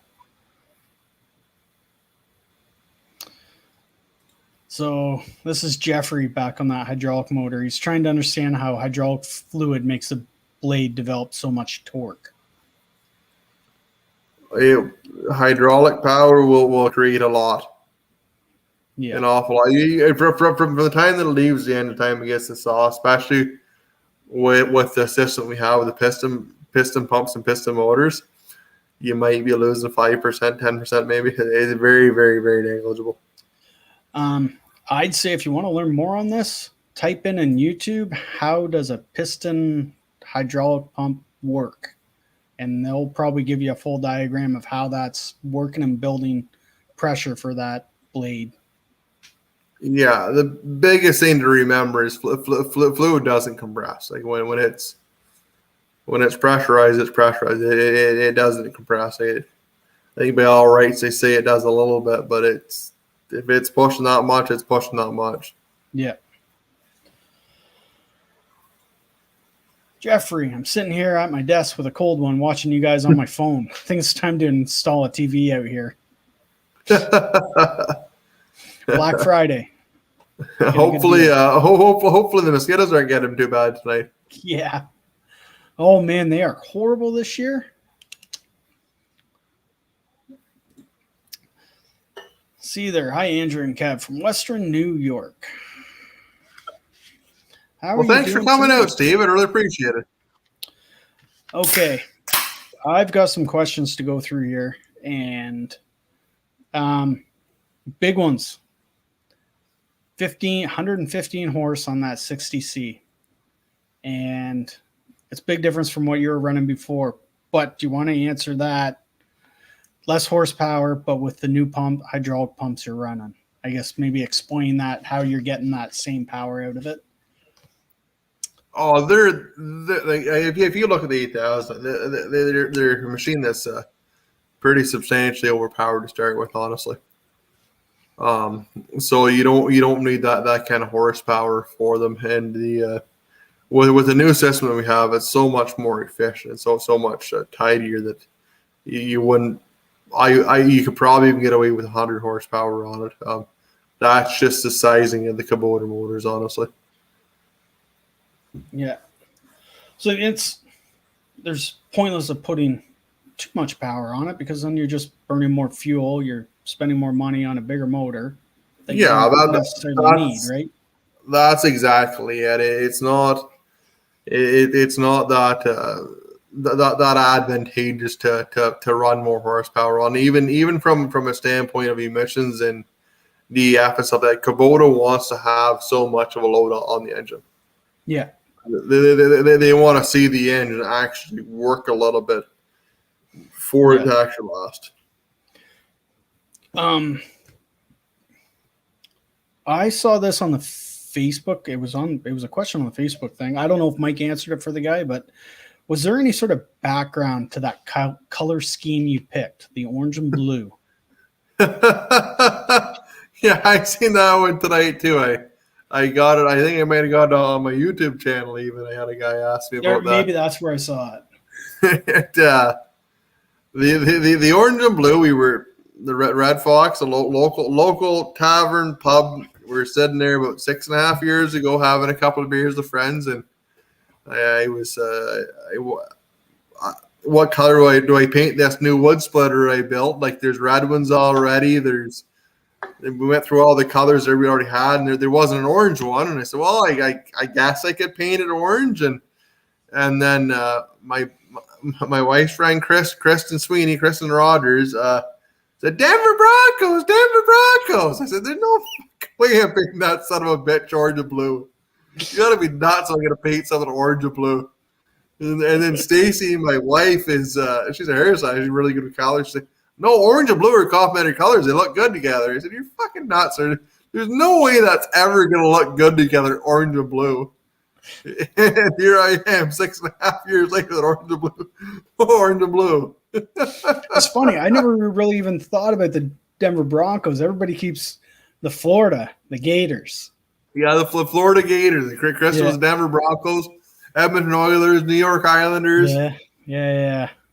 Once you start looking around at things that are orange, the blue normally follows. Again, it's complementary colors, right? Yeah, for sure. And from my perspective, I always wanted to have, if I was going to do it, I was going to do it as a brand, right? It's no different than a John Deere tractor is green and yellow, right? It doesn't. You could see a John Deere tractor 3 miles away, and you know it's a John Deere tractor, right? Yeah, for sure. Lead outdoors. Looking forward to seeing that taller pusher. 6-inch taller seems like a huge difference. It's going to make the world a difference in it. Yeah, for sure. And will be the same throughout the 48 and the 22. Every one of them have the same pusher on them. Josh. Oh, Mike just answered that. 18,000. I think that's what you just said earlier, wasn't it? 18,000. Yeah, and you'll need like a 3/4 ton's going to be. It's going to be the full of 3/4 unless you have a Dodge. You'll be all right if you have a Dodge, but anything else, you're going to need a 1 ton. Andy Liston, that's my wife right there. Sometimes we do listen. Every once in a while. That's why I love her. No, hey, like Mikey said, it's 3/4 on the pull, no problem. Yeah. I thought there was just another pulled her one. leg. Oh, there's Jeffrey. I think it makes it run better. Yeah, might. You never know. If it does, I'm gonna paint everything orange and blue. I'll be pulling the valves apart, paint them orange and blue. What else do I have? Okay. Saw control system. We brought this up briefly earlier, but I think you talked about it a bit in your video, but maybe explain for coming up for your saw height. Yeah, so typically on the processor, you have to full stroke the saw in order for the grab bar to come up. So the new machines, there's actually a button on the control panel where you can bring the saw up to the height of the top of your block. You hit the button and it'll save that as the actual diameter of the log. And then the grab arm will come up and follow it up. So if you're into something 8-9 inches around, you don't need to full stroke the saw, which is really nice. It makes the machine a whole lot smoother, a whole lot nicer to run. You're not constantly going all the way up and all the way down, because for how often you're into really large diameter stuff, it makes a world of difference. Yeah. Oh, I can see the advantage, because I heard you say it and I'm like, whoa, what? And I backed up the video to listen again to what you said. I'm like, I didn't know that was going to be on there. No, you'll love it. Honestly, it's going to make, especially that smaller stuff that you guys are doing, like, yeah, it's going to make the world of difference in production. And just how easy it is to run. Like it's nicer to run. Yeah. Oh yeah, for sure. And the other thing too, for that in the cab, you said you could actually switch the joystick and those controllers around too, right? Oh yeah, and I literally take all of 5 minutes to do it. Yeah. I don't know if it'd be 5 minutes. You take the wiring harnesses are run through them really simple, really easy. Like it's not like we're clamping a bunch of stuff together. Nothing. It's going to be a whole lot easier. Yeah, which I like. I think that might be something I do, switch them. Just for ease of getting into it, right? Oh, and by all means, if it works for you, right? Like, yeah, I don't know. Try it the one way, and I'll see. We'll go from there. But might be interested just to do it, leave it the other way, and keep it left-handed. See, there, that stroke limiter is a sweet option, which I can't agree enough with that. It really, really is, and I'm not quite sure. Like the Core King setup that you can short stroke it, but again, you're limited to how big of diameter you have, and I'm not quite sure about the Multitech. Maybe somebody has one can mention whether it's got a full stroke or not. I really don't know if they have to or not. I don't think they would, but I don't know. I forgot to remind Andrew Clement that it was on tonight, so he might not be here. Okay. I'm horrible to reminding him. But if he's watching, I'm sure he'll pop up and he'll let you know. But well, I don't have an IBC code anyway, so I should be okay. This is actually a pretty good question. How's getting equipment over state line into the U.S. currently? That's kind of a sensitive subject. Honestly, we're with the Eastonmade stuff. We should be fine. We got a couple of bells machines we still have to tidy up, but that's about all I'm going to say on that. So,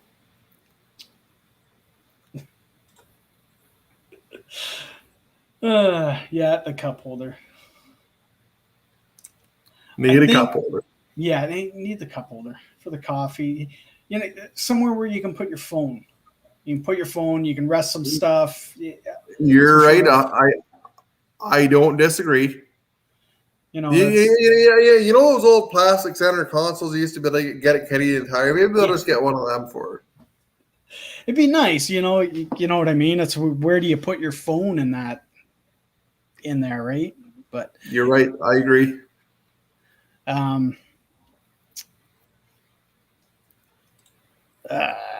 Ricky, is the stroke limiter on the base saw models too? No, the bar saws are fast if you never need it. Oh, like the bar saws are up and down so fast, it would be no advantage at all on a bar saw. Jeffrey, in Northern California, we have both big waves and big oaks. Bless you two and the community. Jeff and I will Google piston pumps. Never heard of them. Jeff, Surf City, California.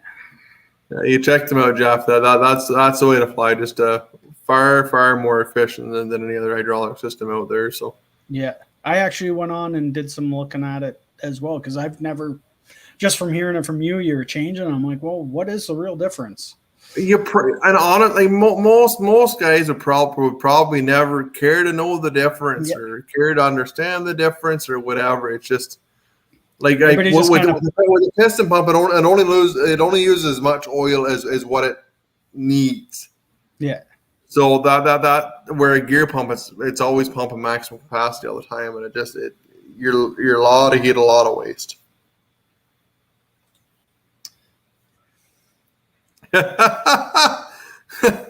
There's the man of the hour right there. He finally comes on. He probably just tuned in too. Oh, I'll see what they're up to. And here we are. You're likely right. You're likely right. He was in the shop there today. He was working on parts. You wouldn't find a better man in the world. I don't know. I don't know why I like to not be in his mustache so much, but if I ever figure it out, I'll let you know. He's just a class act. You don't find any better. Hometown Acres. What's the next big thing from Eastonmade? Oh, fuck. Who knows? You're going to have to go up one comment and ask Gage. Yeah. Wow, these people know me too well. Cell phone charger for Kev too? Really good idea. Really good idea. What we're thinking is we got talking and we're not going to put radios in the cabs. We're gonna send like a set of headphones or whatever. Because I know you and I have talked about it a wee bit. By the time you get a Bluetooth radio or radio in the cab process, you don't hear nothing anyways. So that being said, if you had a good set of Bluetooth earmuffs or whatever, they make really good ones now. That's probably the far better way to do it. That it's simpler and more reliable for everybody. I actually just got a set of wireless earbuds. They're Amazon ones. They're not the ISO tunes, I guess it is one of them that you can get, that are true hearing ones, which I'm wondering if maybe are a bit better. They work good. Are they cutting out enough sound? Are they considered OSHA approved? I don't know, or how fussy people's companies are or their bosses are. That's where the earmuffs come in handy, because they will be approved, right? It's funny you say that. When we worked in the bush, we used to have the hard hats with obviously the earmuffs and everything on them. And years and years ago, you tape the MP3 player up underneath, and then you'd run the earbuds down into the earmuffs, right? Yeah. And then at least you'd have something to listen to all day. But by the time 9 o'clock rolled around, you listen to all the songs. That was the only problem. flip the tape deck over, or flip the tape over. That's exactly it. Brian, Kev, when are you receiving your new processor? Can't wait to see you run with it. I think that's August, I guess. I don't know. I'm thinking August. Like I said, the only hold up is gonna be the engines on them, and I think we should be in pretty good shape with it. So, well, that's good. I can't wait. I'd love to get it earlier, but I get the the wait. You gotta wait. We gotta wait our turn. William, what's the largest size you can cut with the new processor? You'll fit about 26, 27 under the blade. I'm probably going to advertise around 22, 23, honestly. Just so it takes that one select group of people kind of out, or not even takes them out of, but just helps put some things into perspective for them. Yeah. Like the 60-inch blade, it'll do a big piece of wood, but what we find is if we advertise it's going to do really big stuff, then guys are like they're going to be trying to run that kind of stuff and expecting to do it all in one pass and perfect wood, and it just doesn't happen. Like I said, I'm going to try and do my best with social media to help educate people and help them do well with it, and make sure their expectations are realistic with it. So, I guess we'll go back because I did talk to Mike a bit about this cell phone charging because we went off into the radios about this. You did, Mike mentioned that there was going to be USB ports. Yeah. So you can just, which is super simple for plugging and charging in phones or charging the headphones, right? Oh, 100%. Yeah. Yeah. So that's, which is real convenient to have that. No, it's really, really handy, especially on a piece of equipment this day and age. It's well worth having it. I guess we'll get into, this is another big question that's been brought up a lot, that single chain on the conveyor. Guys are leery about that because they've been running double conveyor all the time, and they're unsure about it. They work fine. There's not a fucking thing wrong with them. Honest to God, if the single chain on the conveyors, the only problem I've got out of this whole project, I don't think I've got too many of them. It's actually turned into a big joke around the shop or around the wood yard. Anyway, there's just no way that single chain is gonna bring wood up that conveyor. It's been the big joke, anyways. So yeah, it's the worries of you never obviously the unknown. The worries of the unknown. Had any, I get it. We've talked about it almost every live stream problem. Yeah, start of every live 100%. stream. I guess ours we talked about it. Like, you've never had a chain come off on the top? Fuck, never. I don't even know how it was. That's, you look at it. Wow, I don't know. Well, like never run into a cracking issue, like nothing at all. Like, it's like that one part of the machine that I don't even think of because it doesn't cause any issues ever. Well, that's good because that makes us happy because we've got it attached on ours, so we'll have that. So we don't want to see any issues with it. But it sounds, talking with yourself and talking with Mike as well, he's the same answers as you, like zero problems. Yeah, no, and I like the only thing I could ever see going wrong is if you jammed it up at broke a shear pin. Like at the top of the conveyor, we have a shear pin in it. That's the only thing I think and even at that, few and far between if it ever happens. So yeah, well, that's good. Hopefully that answers a lot of questions for everybody and myself. So I know that was asked a lot, and I wrote down the time. So when somebody asks, I can actually tell them to go watch the live stream, and this is the time if you did not see it. No, and again, I don't know why. I don't know why.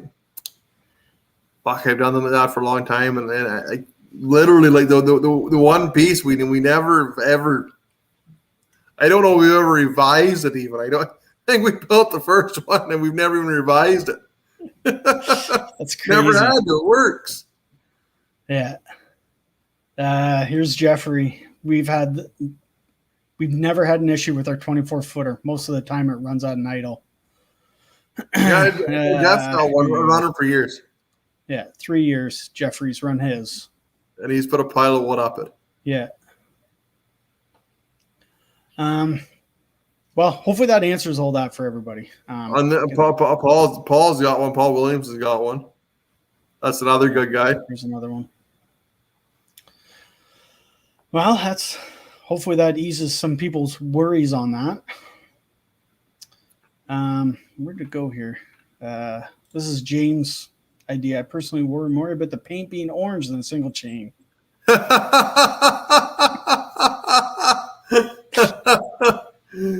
Don't you worry about that orange paint. That's good stuff.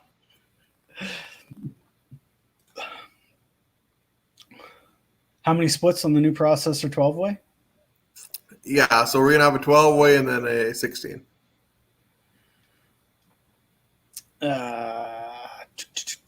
We answered that one. Oh, here we go. Brian. The 22 MB have work lights and trailer lights. It will have, depends on whether you buy it with the cab or not. It'll have lights on it. I think he's no cab. I think. No, it likely won't have work lights. We could probably rig something up for it, though. That's not a big deal. Okay. Hopefully that answers for you, Brian. Like you said, if you want them, let them know so we can put it on. And all the processors have trailer lights, right? Yeah. Yeah, I figured as much. See either. $20. Thank you very much. Beer on me. Thanks so much, Steve. I appreciate that. Cheers.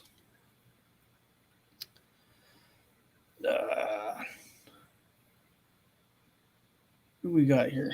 I think I got more questions here. Oh, where'd they all go?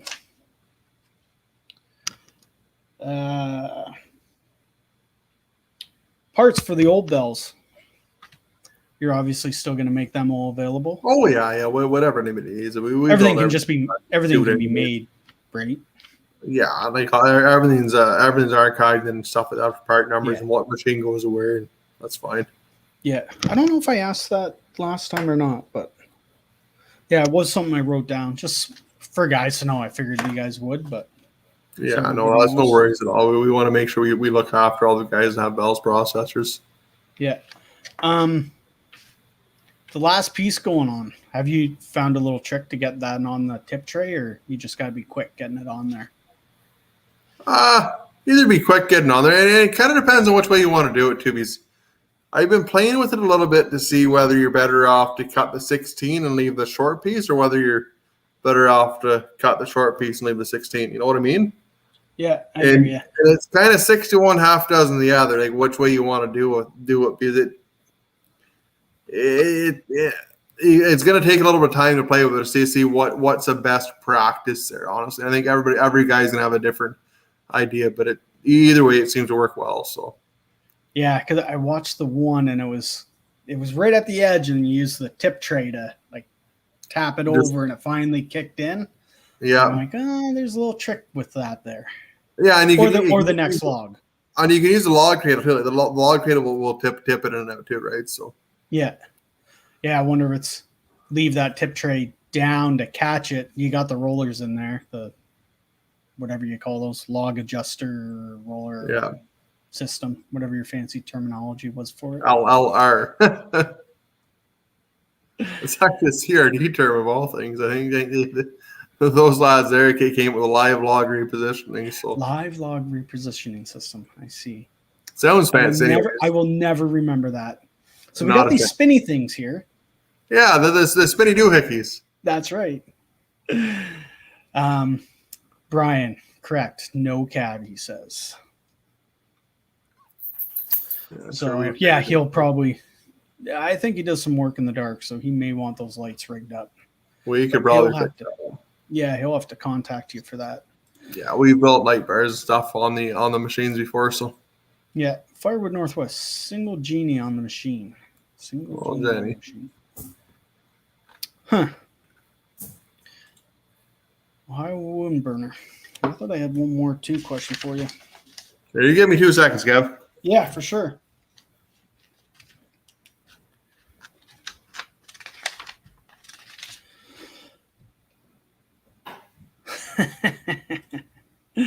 Yeah, you're right, Jeffrey. Need a tool for that. I need a giant drone that I can go in there and rip them apart. It's those things are tough to get to, walking up the creek to get to them. Fun to do because it's a little bit of a change from being in the wood yard, that's for sure. But yeah, we are looking forward to getting our processor. It's a lot of the questions we've had. same concerns other people are having. So that's why we're doing this, asking all these questions and getting them out for everyone. Hopefully it helps everybody out.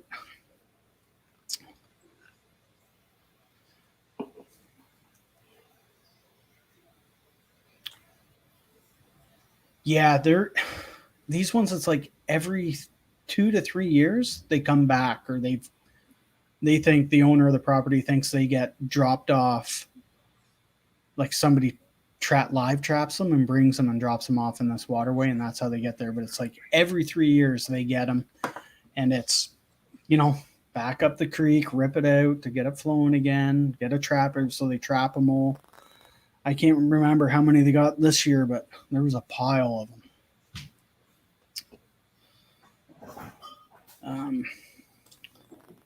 We'll get to you, William, when Andrew comes back. I'm going to guess you can do multiple blocks at the same time. I don't see why you can't do that.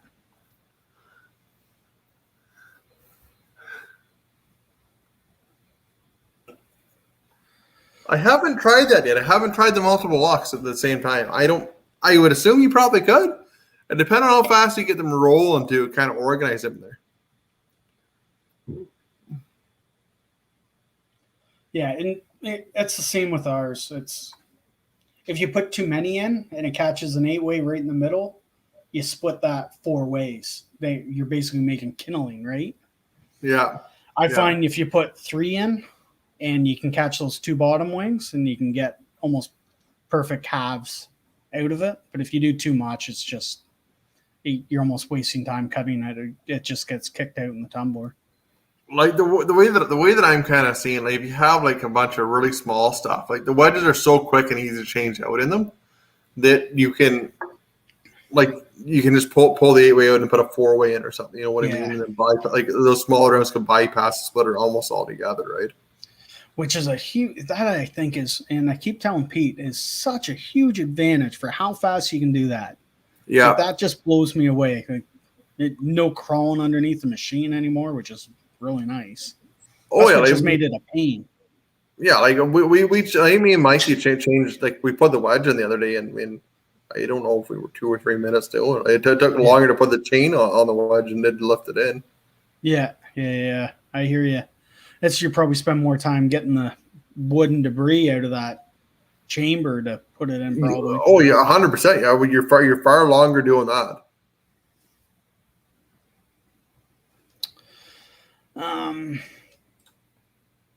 Joseph, Kevin, the round top buildings you have at work, are they responsible to purchase to dry wood in? Yeah, that's originally why they were bought, to store wood in. To bag, we do our bagged wood in there, and then one's for bagged wood and the other one's for our 16-inch dry wood in the winter. Basically, we want to keep the snow off it. So coming into December, January, hopefully if it takes us that far, if we have enough wood, we don't have to worry about delivering wood with snow on it.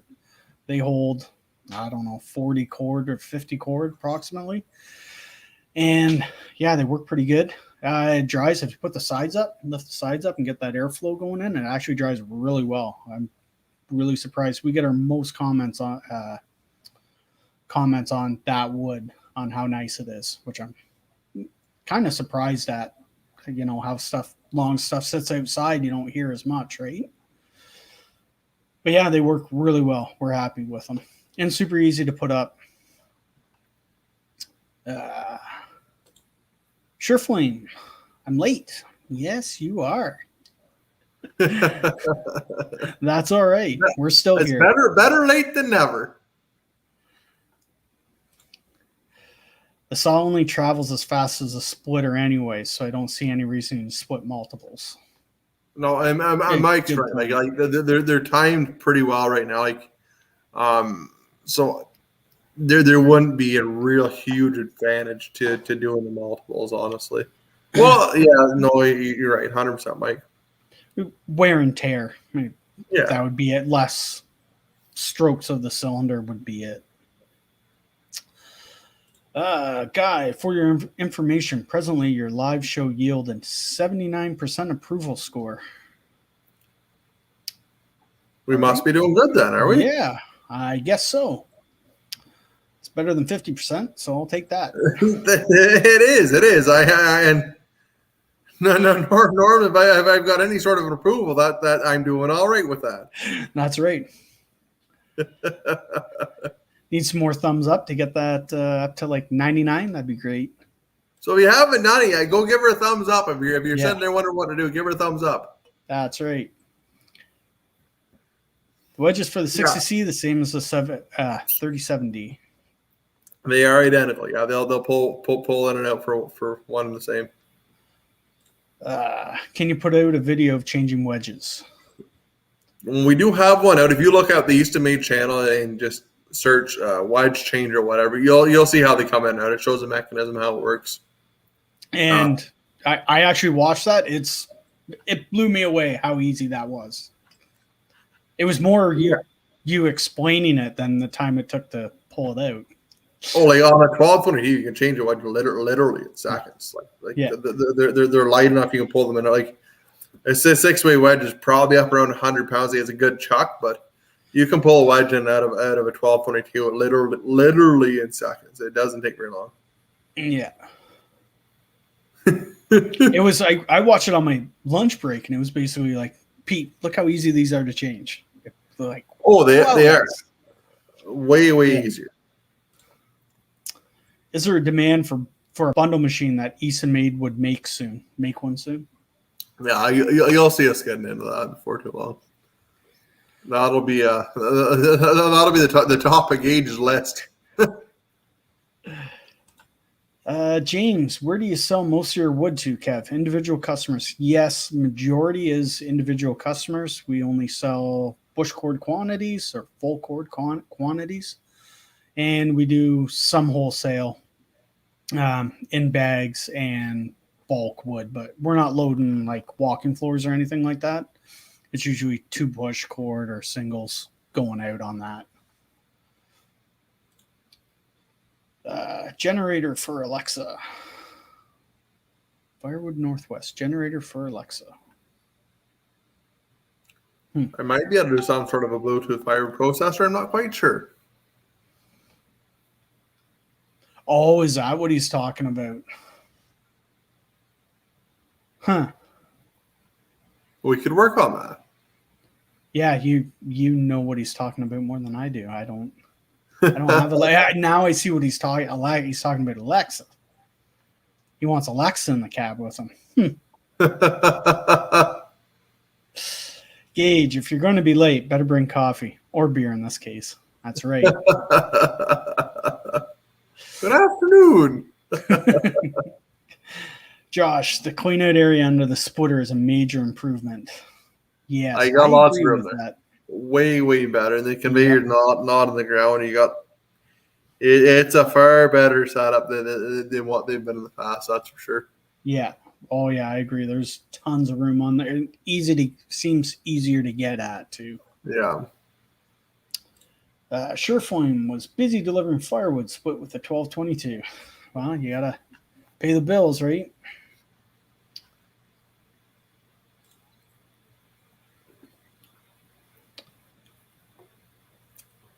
Oh, that Briggs is better on fuel now that I split 250 face than when I first got it.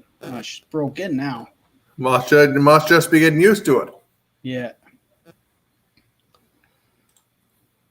Because are those EFIs, those Briggs? No, they're not. Funny story. Oh no, it was Kohler. The smaller Briggs aren't. I was dealing with Kohler when I switched back when trying to get a Kohler EFI. And you think you can figure that shit out for me? They have the engine, but I guess there's no key switch or something for the Kohler. So that's why I never even explored the Kohler. They were 3-4 months even working with me on it. So, because that's our Woodmiser. They've got a 38 horse Kohler EFI, and that's all it's a switch in the Woodmiser box, right? So they must do it themselves. The bigger ones come with it. The bigger Kohlers, the bigger engines already come with everything already preset. The smaller ones, the single cylinders, don't. Oh, okay.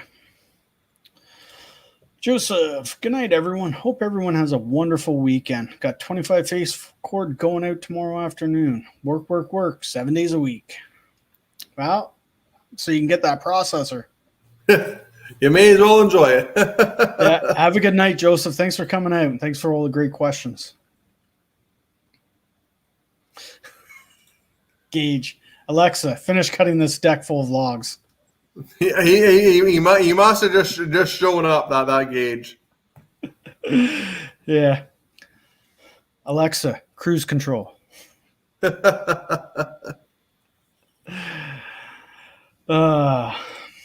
Joseph, weak.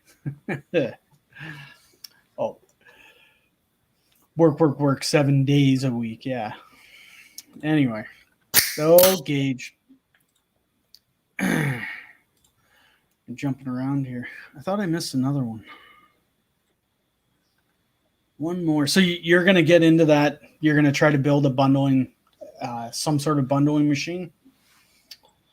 That's going to be the future. Yeah, at some point you'll see us do that before too long here.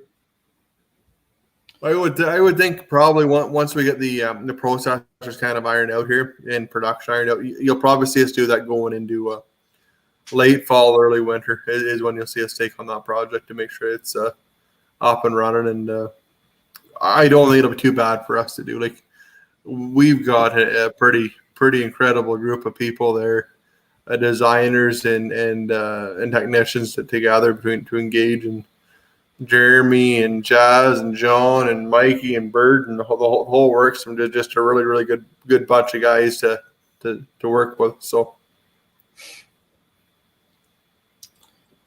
Jeffrey says you need a painter for the bundle machine. Well, I think we've caught up on all the questions. I've got through most of mine. Anything you want to add to this? I don't think so. It's great that everybody's come out and supported us. It means the world to us to have everybody come out and ask questions and be here. It's really great. Yeah, I think this one turned out pretty good. I think we got lots of questions answered. Machine's looking awesome. Yeah, the motor, the horsepower, the conveyor. You know, that's I think we got that sorted out. You know, we got the single chain thing sorted out. It's been honestly, it's been the big joke. The big joke at Eastonmade here the last couple of weeks of whether or not the single chain is going to work.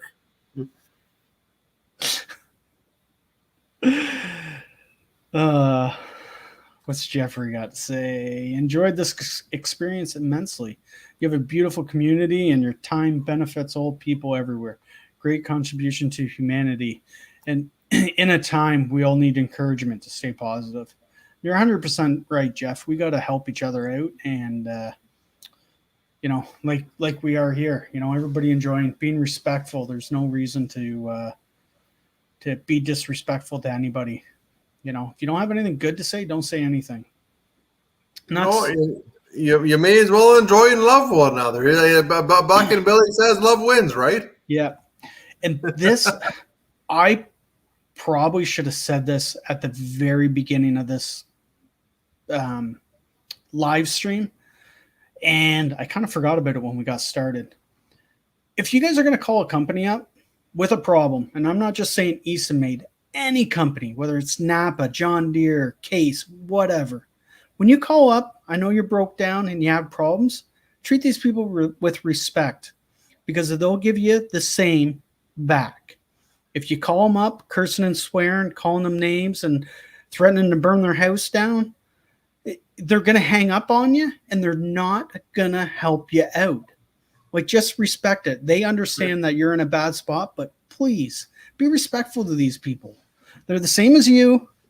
They just, you know, they understand you're having a problem and they want to help you fix it. But you cursing and swearing at them does not help, and they probably will kind of shut down on you, and you're not going to get that help.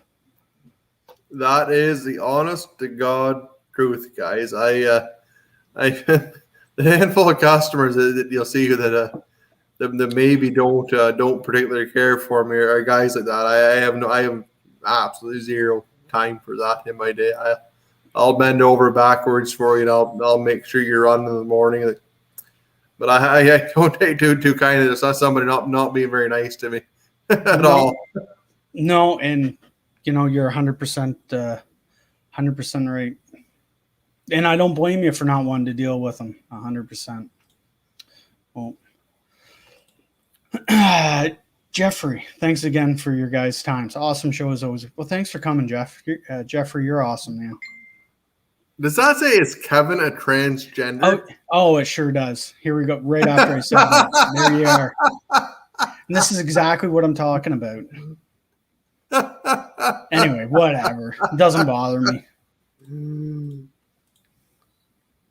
That Buck and Billy video of him with the electric chainsaw was hilarious. I haven't seen that yet. I haven't seen it. I'll have to check out Buck and Billy with an electric chainsaw. That'll be impressive. I wonder how Buck and Billy will soup it up. I'm sure he'll figure it out. Oh, I'm sure he will. Like I'm genuinely curious to see what he does. Josh, are you going to try to make a bigger conveyor, say 50 or 60 feet? I think this was brought up earlier, but I don't know. What's your thought on it, Cal? Like, do you think you need one that long? You're making a pretty big cone, but if you're lacking yard space, the only way to go is up. It might make sense. I don't know. I'm with you. I don't know if it makes sense or not. Following the Facebook groups, I hear a couple of guys looking for it, or they're asking, where they can get them. I didn't know if you're interested in doing something like that. I know it's kind of tough because how much heavier you got to build them with that much hanging out, right? Yeah, like honestly, we could build you whatever in the hell you like. Honestly, just whether or not it makes sense. Like we're trying to get away from doing any kind of custom stuff, but if there's a demand for it, maybe worth looking into it at some point. But it's going to be one of those things that it's going to be it would be a very expensive conveyor to build. Mind you, some guys are doing big volumes, it might make sense for them, right? So well, that's interesting. I'll have to remember when I see those comments come up, go and mention you'd be interested in maybe building them if there's enough interest. Maybe they're watching. I'm not quite sure. Oh, what's gauging his mustache, I have to say. To be fair, a lot of single chain conveyors have a bad rep for a reason. Lots of cheaply built single chains out there. And on that note, you should see Gage's mustache. It looks fantastic now. I don't think he's trimmed it in like 8 months. Looks really fantastic. It's really strange that it started to look normal on him. Keep up the good work of the mustache, Gage. You're kicking ass, brother. You're not calling him the Iron Sheik, are you? No, but he's really doing a good job with it. I gotta say, ahead of everybody's mustache. Him and Jeremy are kind of having a mustache war there. So, Josh, the guy swearing and hollering with the guys that usually don't pay on time or at all. You bring up a pretty good point there too. You're right. Yes, that's a lot of it. Guy, you ended up with a 91.5. Good for you two. Well, thank you, Guy. That's awesome. We're winning. We went for 75% to 91% just because everybody went and gave her a thumbs up. Good stuff, guys. Appreciate it all. See, there isn't the 32 long enough. You think, but if you got a big cover roll to fill up, height does matter there. There's less time you got to move, right? The longer you can sit in the spot.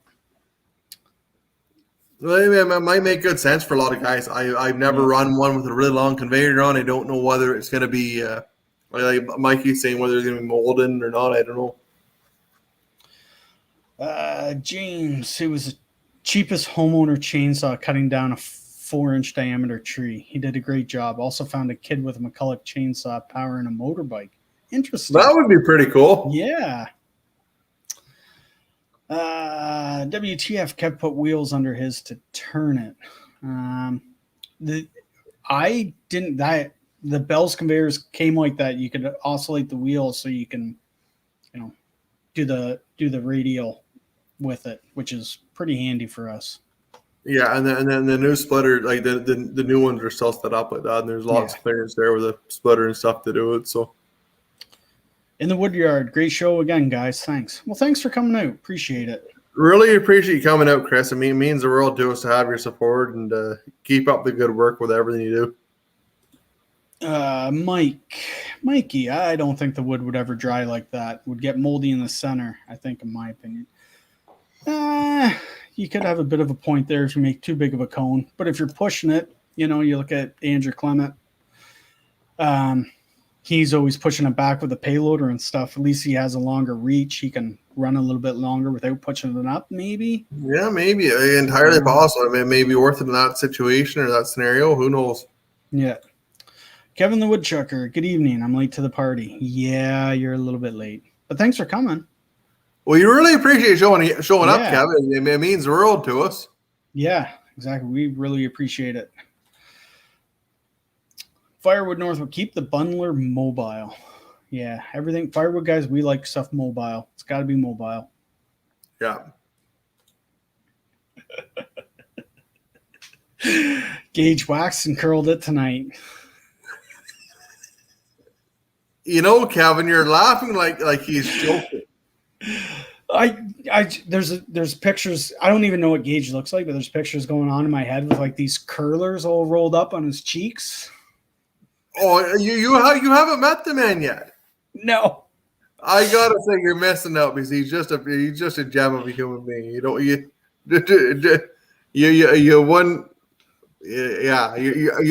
missing out from not knowing him. Believe me. She says size does matter. Oh, on that note, I think we'll end that right there. I think we've touched on everything here. It's been an awesome night. Great people tonight, too. The usuals. It was awesome. I think we had a pretty good run at her tonight, Kev. Yeah, I think so. I think we hit everything we needed to hit, and we'll be good. But, yeah, we'll be good. And, yes, Brian, I did answer that question. I'll message you on that. All right, guys. Thanks a lot. Again, get her, Kev. And yeah. Brian, the 16-way will go in the 22 MB. There you go, Brian. And I did ask that. You just missed that part. Yeah. We were there, but yes, it will go in. You're fine. So again, myself, Skidder Kev. This is the channel you're watching on. If you like it, click subscribe. And to my right, we got Andrew Eastonmade Wood Splitters. He's got a YouTube channel as well. You go check out his stuff. You can keep up with all these new machines. And if you haven't, check out that 60C video because it is awesome. That thing is a beast. So go and check out his latest video, Eastonmade Wood Splitters. All right, guys. Thanks. We'll see you in a couple weeks again.